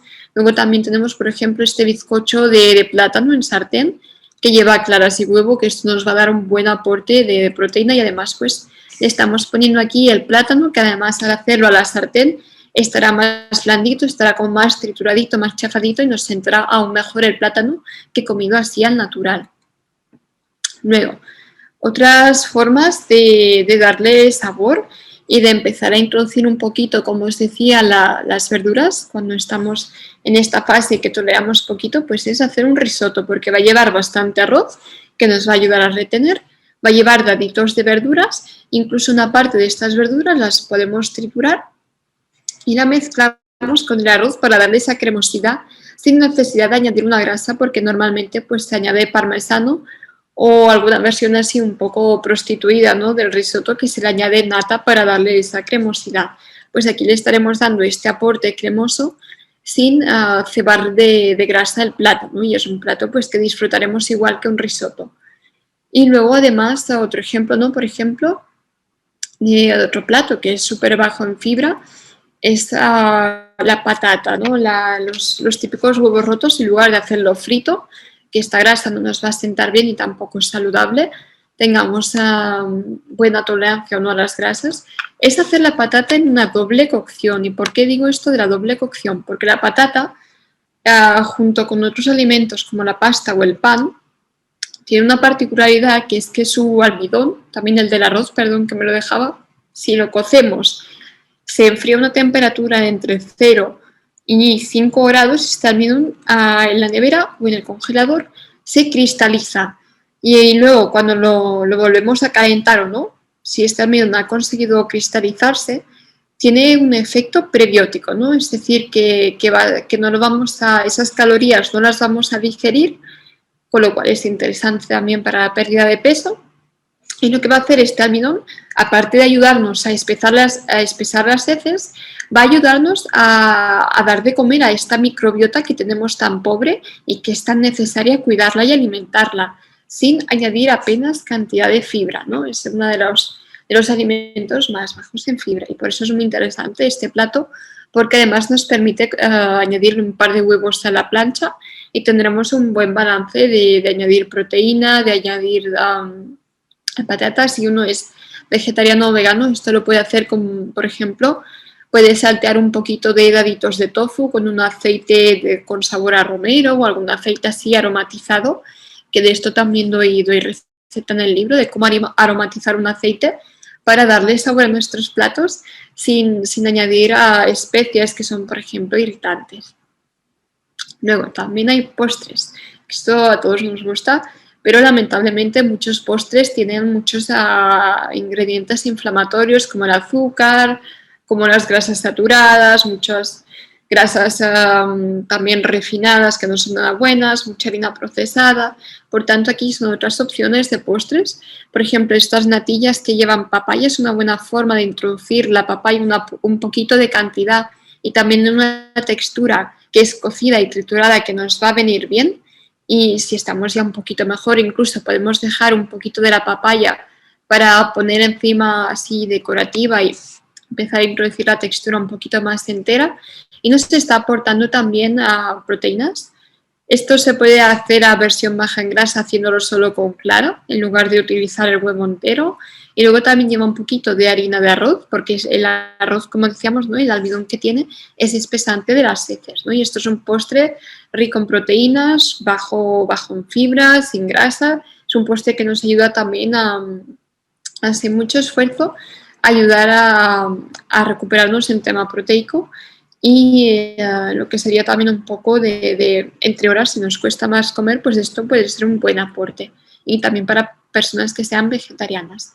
Y luego este mousse de tofu, por ejemplo, ¿no? Pues con un poquito de cacao en polvo, por ejemplo, se puede hacer y no estemos apenas añadiendo grasas. Es otro postre alto en proteínas, sin nada de azúcar, sin ningún tipo de grasa inflamatoria. Y bueno, si tenéis curiosidad, este es mi libro, que es el cuarto mito, ¿no? Que hice el libro para desmentir, ¿no? De que no se puede disfrutar y ¿no? De que comer bajo en fibra no tiene por qué ser una tortura y es súper importante, realmente, como os decía, por todo lo que os he explicado, bueno, llevo 1 hora y cuarto dando esa paliza sobre la importancia de comer bien y comer suficiente y los alimentos adecuados bajos en fibra, ¿no? En este contexto del intestino inflamado, por todas las consecuencias que tiene de enlentecer la recuperación, de que aparecen más complicaciones, no respondemos también al tratamiento, estamos más cansados, ¿no? Todo este círculo vicioso y sobre todo pues por encontrarnos mejor. Entonces, tenéis, bueno, brevemente en mi libro tenéis 30 recetas, tipo las que os he enseñado, tenéis las tablas de los alimentos y está explicado súper en detalle qué son las enfermedades, la importancia de la microbiota, entramos en todo esto mucho más a fondo y es un libro también para aprender un poquito las bases de la nutrición, de qué es una proteína, qué es un carbohidrato, qué alimentos son carbohidratos, qué alimentos son proteínas, es un poquito también para aprender nutrición, que yo creo que esto es una buena inversión, aprender nutrición, ya que no nos lo enseñan nunca en ninguna parte, ni en la escuela, ni en el instituto y es algo súper básico para tener una vida saludable, ¿no? Y bueno, yo es que creo que es muy importante, igual que no nos enseñan economía en clase, yo creo que deberían enseñarnos pues el tema de la nutrición igual, porque es una inversión en nuestra salud y a la larga nos terminaremos ahorrando un montón de dinero que nos tenemos que gastar luego cuando las cosas van mal, en medicación de más, en 1000 suplementos y todo esto. Yo creo que es una inversión que merece la pena. De todos modos, seguro que también en internet podéis encontrar recetas bajas en fibra, pero siempre tener en cuenta todo esto que os he explicado, ¿no? Porque hay muchas que llevan azúcar o llevan muchas grasas inflamatorias. Luego, otro tema que suele preguntarse bastante, que no es bien de qué comemos, sino cómo lo comemos, ¿no? El tema del ayuno intermitente está muy de moda.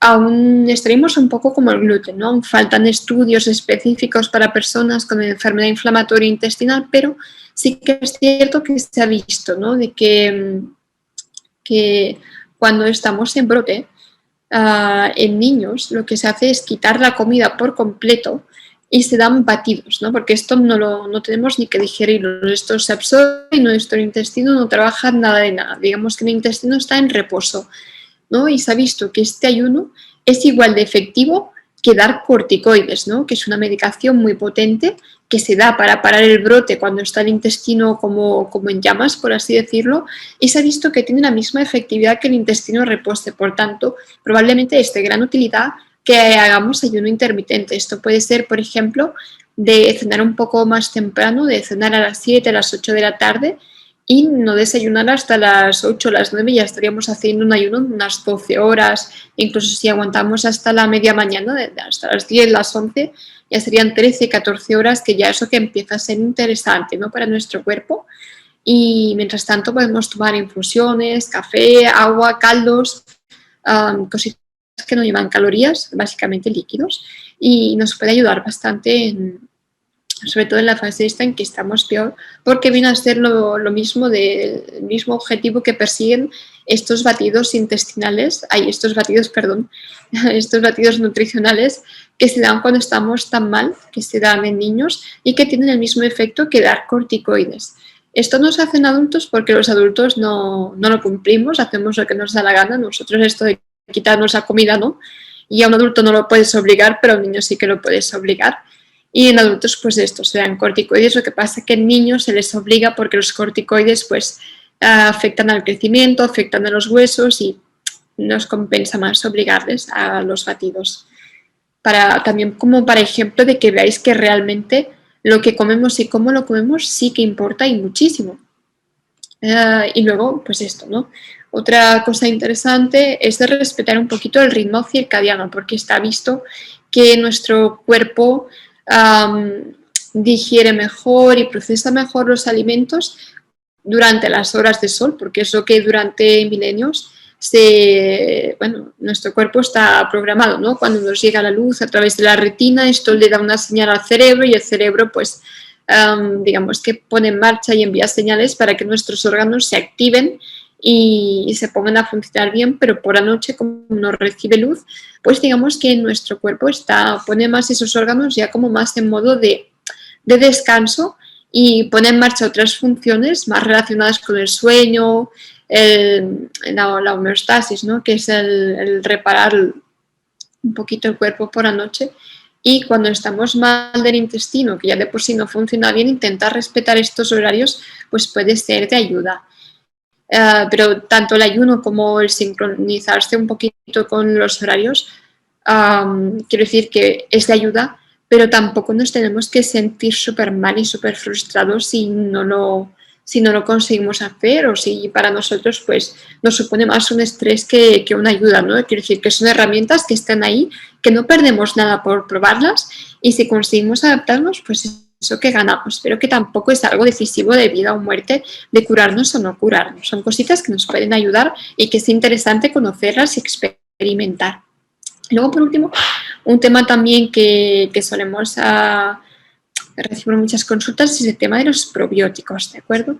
A ver, los probióticos lo que vienen a hacer son de estas bacterias que os decía que tenemos en el intestino, que son tan importantes, tanto que sin ellas nuestra vida no es posible, estamos en simbiosis con estas bacterias, pues el probiótico, ¿no? Lo que hace es introducir mediante cápsulas o mediante alimentos fermentados, ¿no? Como el yogur, algunos quesos, etcétera, o la kombucha, pues introduce estos bichitos. En principio no se han descrito reacciones graves por tomar probióticos, a pesar de que podamos tener úlceras en el intestino. Estos probióticos no pasan a la sangre y no pueden dar sepsis ni cosas potencialmente graves. Lo que pasa es que realmente no hay gran evidencia, lamentablemente,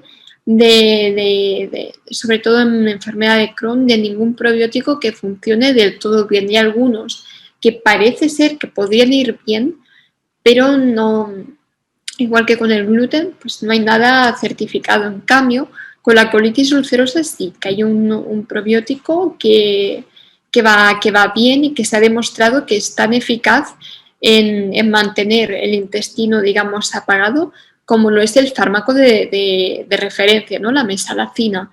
La ventaja que tenemos con el probiótico es que no estamos dando un fármaco que es inmunosupresor, ¿no? Un fármaco que baja las defensas y esto, pues, como sabéis, puede tener efectos secundarios, efectos adversos. Con el probiótico la ventaja es que nos ahorramos esta inmunosupresión. La desventaja vendría a ser que el probiótico no está financiado por la Seguridad Social y es algo que tenemos que pagar de nuestro bolsillo. Pero bueno, esto ya es más elección personal de cada uno. Yo os informo, os doy la información de qué es lo que hay demostrado y lo que no. La enfermedad de Crohn, cómo afecta a un tramo mucho más grande del intestino, desde la boca hasta el ano, de hecho, pues es mucho más complejo, hay muchas más alteraciones y probablemente haya que estudiar algún tipo de combinación de probióticos más que dar un único probiótico en sí, porque tenemos miles de millones de bacterias diferentes y probablemente dando una sola pues no cambie mucho el tema. Dos comentarios. Nos dice Alexander Pereira que cuál es ese probiótico mágico de la colitis ulcerosa. Bueno, es el VSL3. Es una mezcla que lleva el de colinisle, y que es uno de los que se ha demostrado. Luego hay algún otro más que también se ha demostrado efectivo, pero se ha demostrado efectivo en el contexto de esta combinación en este prebiótico. El E. coli se ha demostrado efectivo por sí solo en colitis ulcerosa, en Crohn no, lamentablemente. Claro, ya, eso es verdad. Y de hecho, aquí es donde una de las pocas cosas donde hay una diferencia muy clara en las dos enfermedades. Nos comenta Xavi entonces, dado que hay cada producto probiótico en el mercado tiene diferentes tipos de microorganismos, se supone que todos buenos para una cosa o para otra, nos pregunta si hay que ir cambiando de probiótico. No. Porque de hecho el kit de la cuestión es que realmente hay gente a quien le va bien los probióticos, hay gente a quien no le hace ni bien ni mal y hay gente a quien le sientan mal los probióticos, no son caramelos. Y esto yo creo que es muy importante de recordarlo desde mi punto de vista y de muchos colegas míos.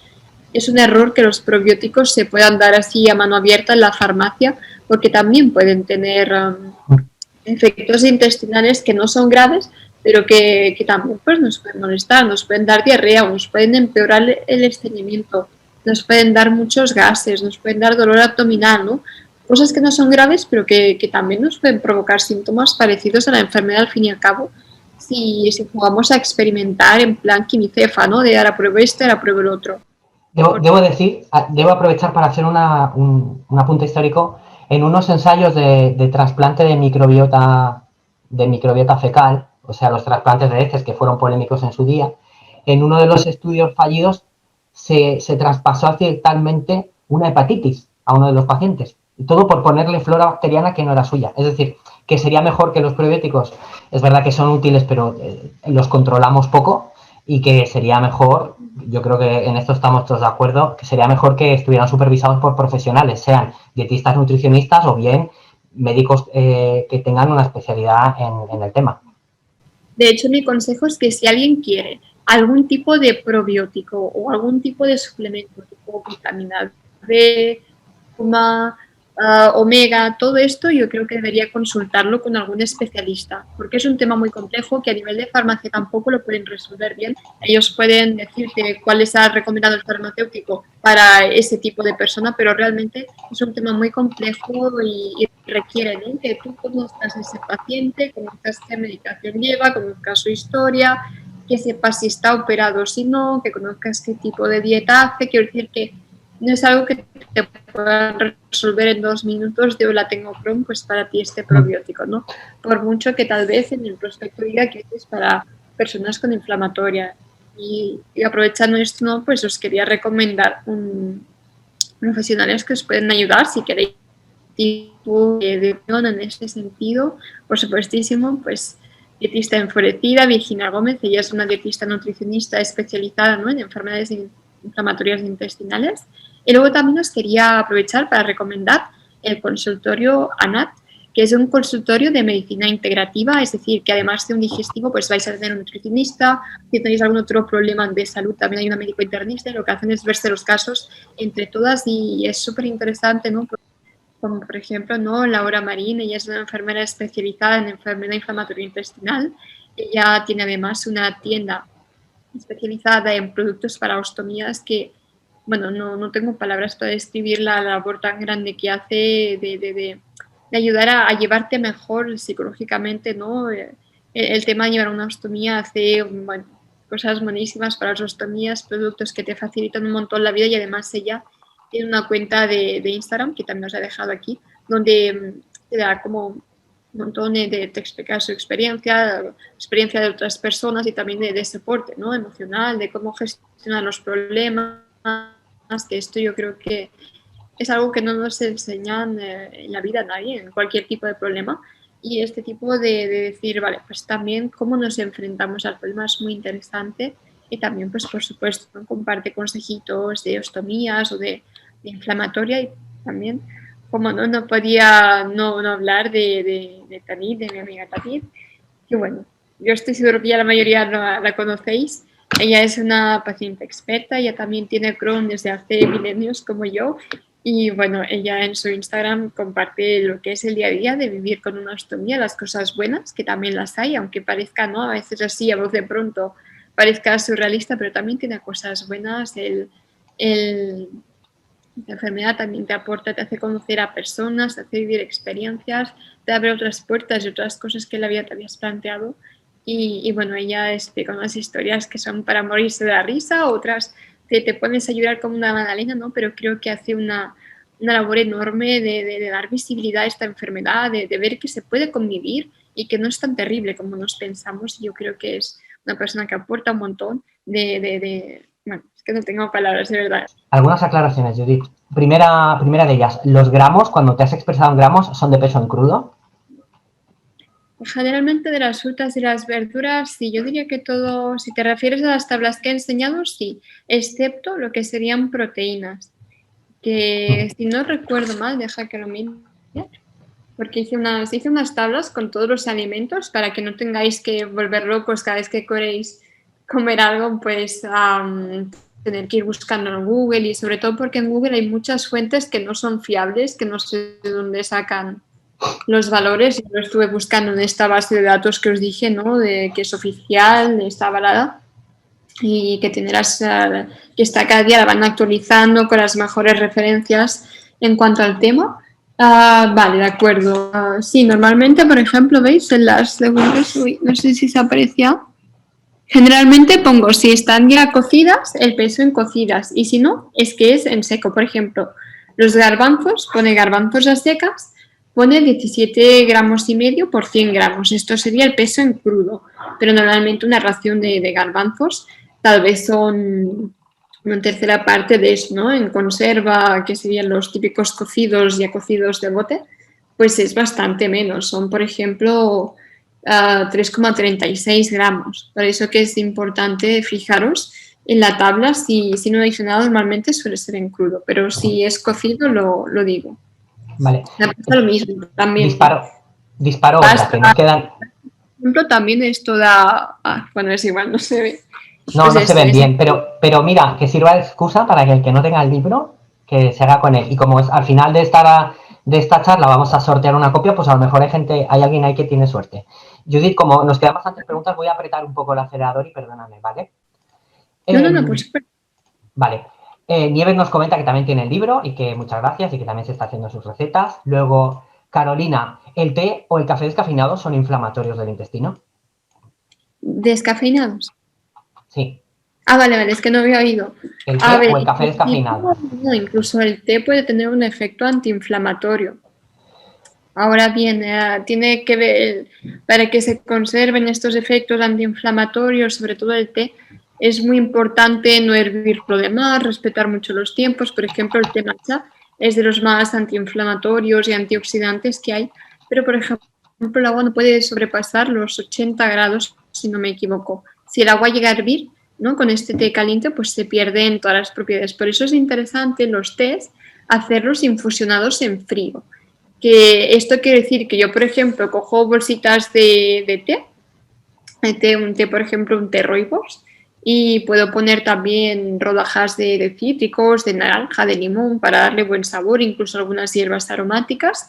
Y esto lo dejo en una jarra de cristal en la nevera, lleno de agua, y lo dejo por la noche y por la mañana este agua se habrá infusionado, porque con el calor lo único que hacemos es acelerar esa infusión. Pero bueno, si lo dejamos de un día para otro, estará en frío y así es como maximizaremos el aporte de antioxidantes y de antiinflamatorios. El té blanco, por ejemplo, hay que añadirle siempre un chorrito de algo ácido, como por ejemplo chorrito de zumo de limón o de naranja o de algo así, porque así es como activa las catequinas de ese té y hace que las absorbamos. Si no, el té blanco no las absorbemos. En los verdes y negros no es necesario. Ajá. Continúo con más preguntas. Xavier Esteller nos comenta, ¿en tu libro abordas otros temas aparte del de la fibra?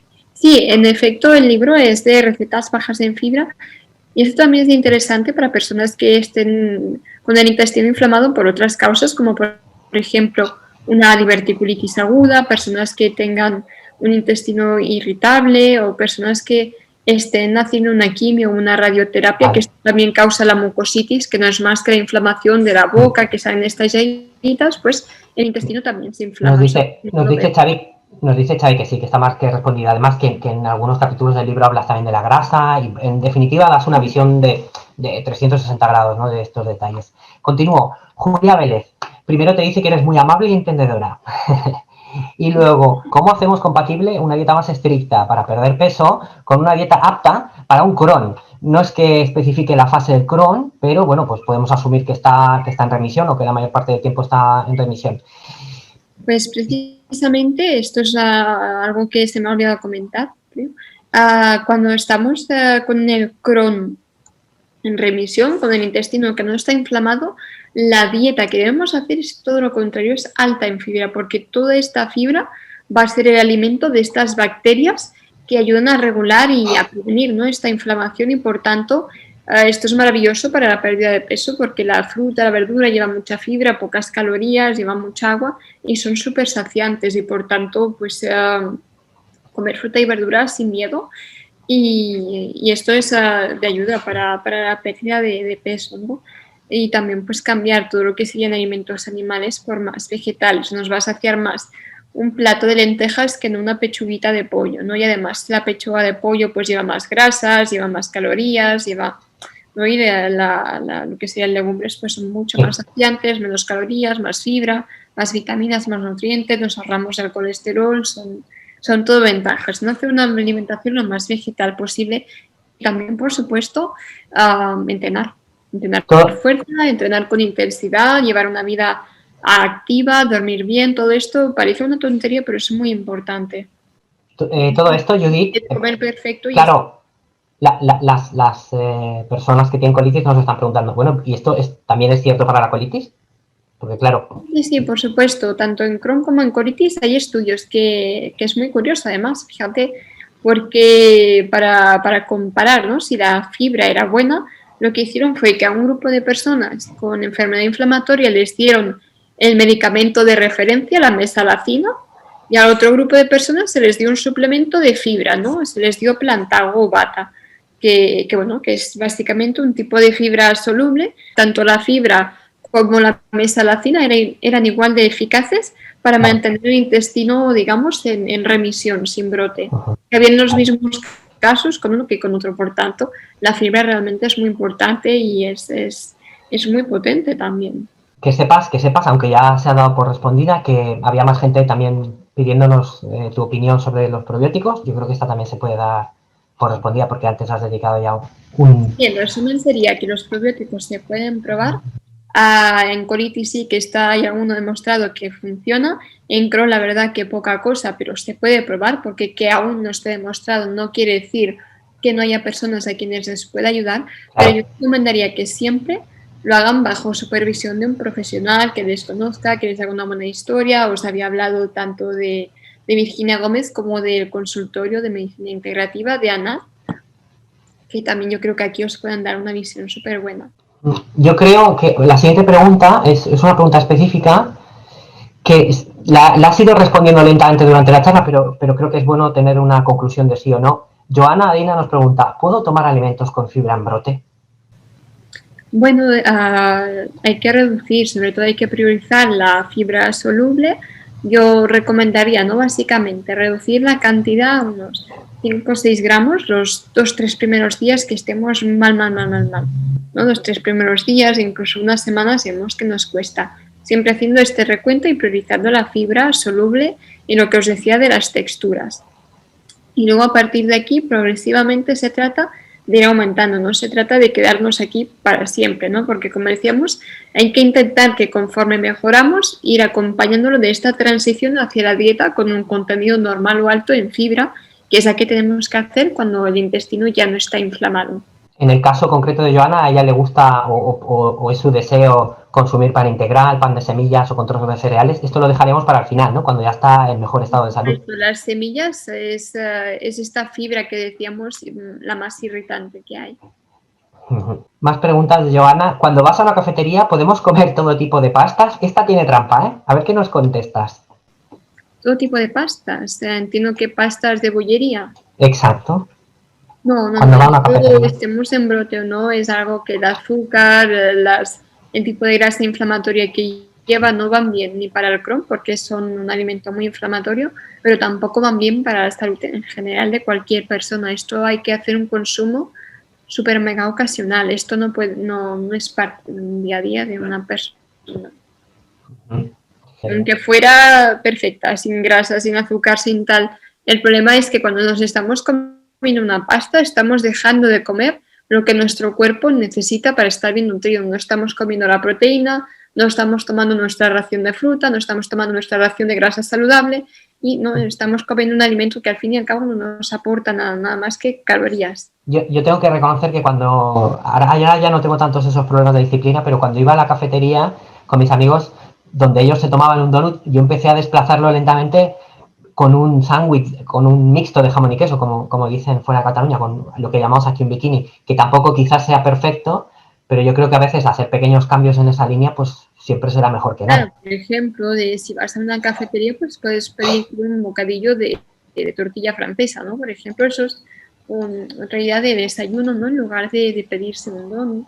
O si ya estás bien, ¿no? Si digamos que ya eres que no estás de brote, pues a este bocadillo le podemos pedir que nos pongan un poquito de lechuga, de tomate a rodajas y siempre será una mejor opción, ¿no? Evidentemente no es fácil comer fuera de casa y si no, si alguien tiene que comer a menudo fuera de casa, mi recomendación es que haga tupper, pero claro, tenga enfermedad inflamatoria o no, porque no es sencillo encontrar una alimentación saludable fuera de casa. Creo que ha quedado claro, pero vamos a hacer una respuesta breve, sí o no. Eva María nos comenta, ¿una persona sin colon debería ser una dieta baja en fibra siempre?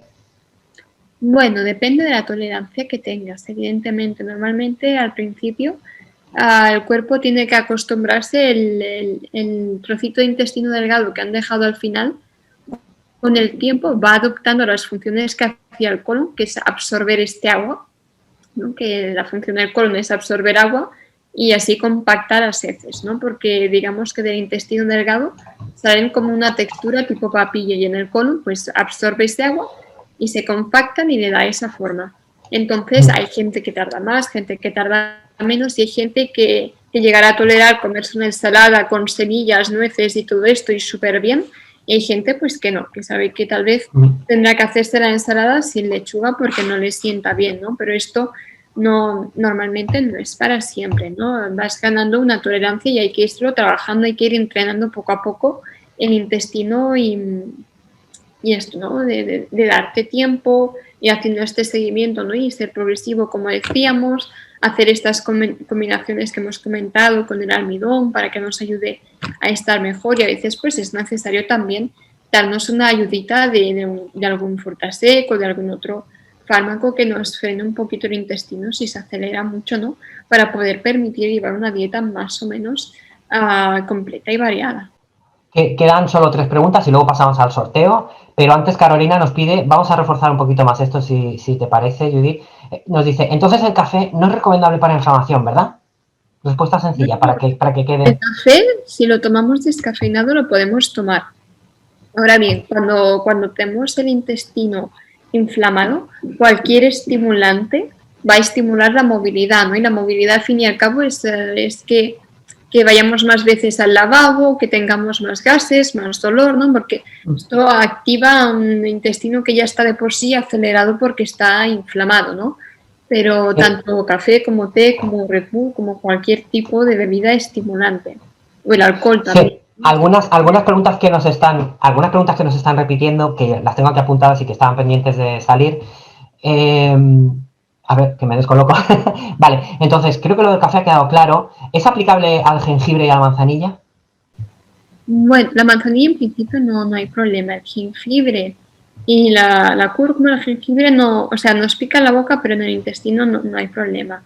Y la cúrcuma igual. Son alimentos antiinflamatorios, pero a ver, esto me hace mucha gracia, ¿no? Porque hay muchos posts en Instagram, en blogs, en revistas, de que sale, ¿no? La cúrcuma, el alimento milagroso, o la cúrcuma tiene efectos antiinflamatorios, pero realmente para que esto tuviera efecto antiinflamatorio tienes que consumir una cantidad muy alta, la tienes que combinar con pimienta negra, con algún tipo de grasa que te ayude a absorberla, tienes que tomarla durante un mínimo de 6 meses. Esto se estudia mucho en la población india, que consume mucho curry, que lleva mucha mezcla de especies, lleva cúrcuma, jengibre, lleva comino, lleva cantidad de especias, y probablemente sea la combinación de varias especias lo que realmente es rico.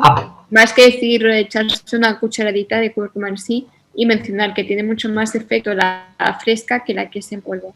A propósito de las especias, nos dice Alexander, nos ha hecho dos preguntas, pero son básicamente la misma. Nos pregunta sobre las especias como conjunto, él habla de las especias, luego pone algunos ejemplos, ya que él las utiliza para aderezar los platos sosos, ¿no? Como decimos nosotros, que comemos cuando está en brote, ¿no? Él utiliza comino e hinojo y, bueno, creo que sería bueno explicar si hay diferencias entre ellas, si es inteligente hablar de las especias como conjunto, si hay detalles que las diferencian lo suficiente o cómo lo explicamos.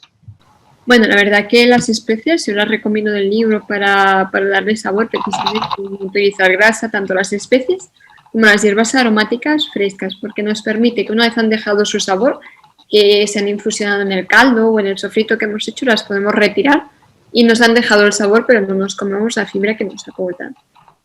Entonces son una herramienta muy interesante, de hecho. Tú particularmente propones mucho la infusión de especias para darle sabor y te llevas un poco lo bueno de la especia con el aceite sin tener que llevarte, digamos, la parte molesta.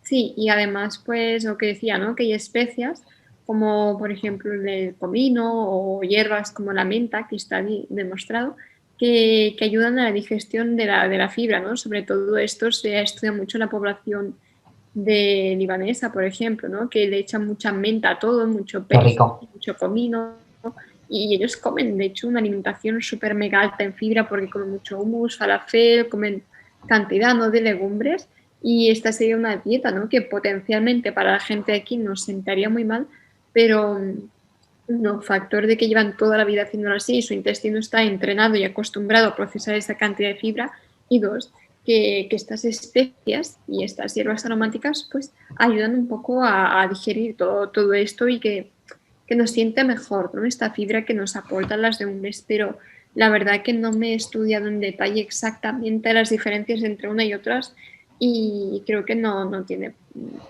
interés para la práctica que, ¿no? De hacer una receta, más que nada las que a ti te gusten, y ya está, porque para que tuvieran efectos clínicos tipo antiinflamatorio y todo esto, pues serían dosis muy altas y durante mucho tiempo y cada día 5 gramos de cúrcuma, que es una cantidad bastante elevada. Y teníamos que estar desayunando curry de lentejas como hacen en la India, ¿no? Y esto yo creo que es lo que aquí no estamos dispuestos a hacer la mayoría. Y por eso quiero decir que se trata más de una ayuda, más que en sí de ver la finalidad que eso equivalga a un medicamento, porque nos estaremos engañando. Claro. No son igual de potentes. Eva María nos pregunta si se pueden comer legumbres en crema. No sé si te pasaba la pregunta antes, pero es que además José Miguel nos pregunta algo muy parecido. Él menciona legumbres en forma de pasta. Pues suele sentar bastante bien, aunque ojo, que si nos metemos un plato de 1/4 de kilo de macarrones de lentejas, pues eso va a llevar fibra, evidentemente, ¿no? De empezar por una cantidad bajita y ver qué tal nos va sentando. De hecho, se puede mezclar un poco de pasta normal con esta pasta, que nos ayudará, como la pasta tiene este almidón, nos ayudará también a que nos siente mejor la fibra que nos aporte la pasta de legumbres. Y por otro lado, respondiendo a la pregunta la otra pregunta que había, ¿no? Pues sí, evidentemente, en forma de crema, de paté vegetal, sientan mejor, sobre todo si las pelamos, las hervimos lo suficiente, las remojamos, que esto también ayuda a eliminar, porque esta fibra que nos sienta mal, los alfa-galactósidos, ¿no? de las legumbres, afortunadamente se infusionan en el agua y si recambiamos varias veces el agua, pues los eliminamos. Con las horas se va infusionando esta fibra allí y la eliminamos. Y luego también muy importante de retirar la fibra de estas legumbres, ¿no? Porque estaremos retirando esta fibra que es más irritante, la insoluble, y nos quedaremos solo con la soluble, con lo cual nos sentará mejor. Y yo aconsejaría triturarlo con cúrcuma, con comino, con si os gusta un poquito el toque de anís, que esto también un poco de menta, que esto ayuda a que nos siente mejor, o jengibre, todas estas especies en general de Oriente Medio pues favorecen la digestión. Creo que vamos ya con la última pregunta y que alguien me corrija si me he dejado de alguna cosa. Susana dejó de tomar gluten y se siente mejor, aunque no es celíaca, que seguramente es lo que hablábamos antes, ¿no? De todas las consecuencias que conlleva dejar el gluten. La cuestión es que quiere saber si puede reintroducirlas, que hay cierta creencia establecida de que dejando de comer gluten se pierde tolerancia al mismo. ¿Es eso cierto? No, eso no es cierto. Eso pasa con la lactosa, porque tiene unas enzimas que digieren específicamente la lactosa, que es un azúcar de la leche. En cambio, con el gluten no pierdes tolerancia, porque es una proteína que las digieren unas enzimas que digieren cualquier tipo de proteína en general. Es decir, que no se pierde la tolerancia. Lo que sí que yo le recomendaría es que acuda a un profesional para valorar un poquito por qué se le quitó ese gluten, si realmente para ella podría estar indicado quitarlo o no, para valorarlo un poquito ya, su historia, qué tipo de alimentación hace, cuál es la que hacía antes, qué medicación toma, qué síntomas tenía ella cuando estaba en brote, qué tipo de afectación intestinal tiene, en qué estado está ahora. Es decir, que no es una pregunta que se pueda responder así aquí y ahora, ¿no? Porque para hacerlo bien hay que valorarlo todo bien para darle el mejor consejo. Vale, y mira, es verdad, Mireia, perdóname que se me había saltado apuntarme esta, un tema que a ti y a mí nos encanta. ¿Qué les explicamos sobre la glutamina? ¿Tenemos que utilizarla? ¿Tiene sentido? ¿Tiene peso? ¿Qué les contamos? Bueno, la glutamina es interesante, parece ser que es efectiva, pero no en todos los casos de enfermedad inflamatoria intestinal. Depende de la zona del intestino que tengas afectada, su efecto puede ser indiferente, su efecto puede ser positivo o puede ser también negativo. Es decir, que esto también pues recomendaría que lo hable con algún profesional que esté formado en el tema, evidentemente, y en función de su historial, al tipo de afectación que ella tenga, valorar o no la glutamina. Porque hay casos en los que sí que ayuda. Judith, permíteme una cosa. Yo quiero hacer mención a dos cosas que he observado hoy. La gente cuando pregunta si esto es bueno o malo, se olvida, y creo que esto es muy importante, y ya lo has dicho tú varias veces, que el estado del brote o no brote tiene mucho más peso que si es bueno o malo. Que a veces queremos saber si el plátano es bueno o malo y no nos damos cuenta que, dependiendo de si estamos en brote o no, puede haber una diferencia. Entonces, a mí me gustaría, yo supongo que estarás de acuerdo, hacer hincapié en eso, que no hay verdades absolutas, y menos en nutrición. No, y que depende mucho de la persona, ya te digo, de la medicación que tome, de los hábitos que tenga esa persona, de la dieta que siga, te cambia mucho. Si también esa persona ha estado operada y le han resecado el híleo, quiero decir que siempre es aconsejable, al menos yo creo que todo paciente debería al menos una vez en la vida tener visita con algún profesional especializado en patología intestinal, porque la nutrición y lo que comemos es muy importante y hay consejos generales que evidentemente no van bien, pero cuando tenemos más estas inquietudes personales, pues siempre es mejor hacerlo acompañado de alguien que sepa, que nos pueda orientar a nosotros y dar en el clavo más que andar probando una cosa y otra en internet. Una pregunta de última hora y ya pasamos al sorteo porque si no hacemos sufrir con la espera al resto de asistentes. Nos preguntan qué opinas o yo diría, mejor dicho, vamos a corregir estas preguntas que empiezan por ¿qué opinas? Vamos a decir, ¿qué sugiere la evidencia de? ¿O qué es lo que la evidencia nos dice acerca de?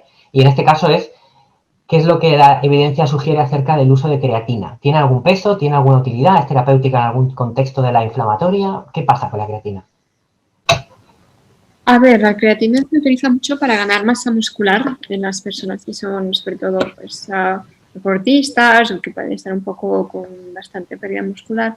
Pero ni la creatina ni los batidos de proteína son milagrosos. Es decir, que si tu finalidad es ganar músculo, da igual que la proteína la aportes de un batido, de la creatina, de aminoácidos ramificados, los BCAAs, o que te la comas de un filete o de unas legumbres, ¿no? O sea, lo importante al final a tu cuerpo es el cómputo total a lo largo del día y muchas veces pues atribuimos propiedades que no tienen a estos batidos, ¿no?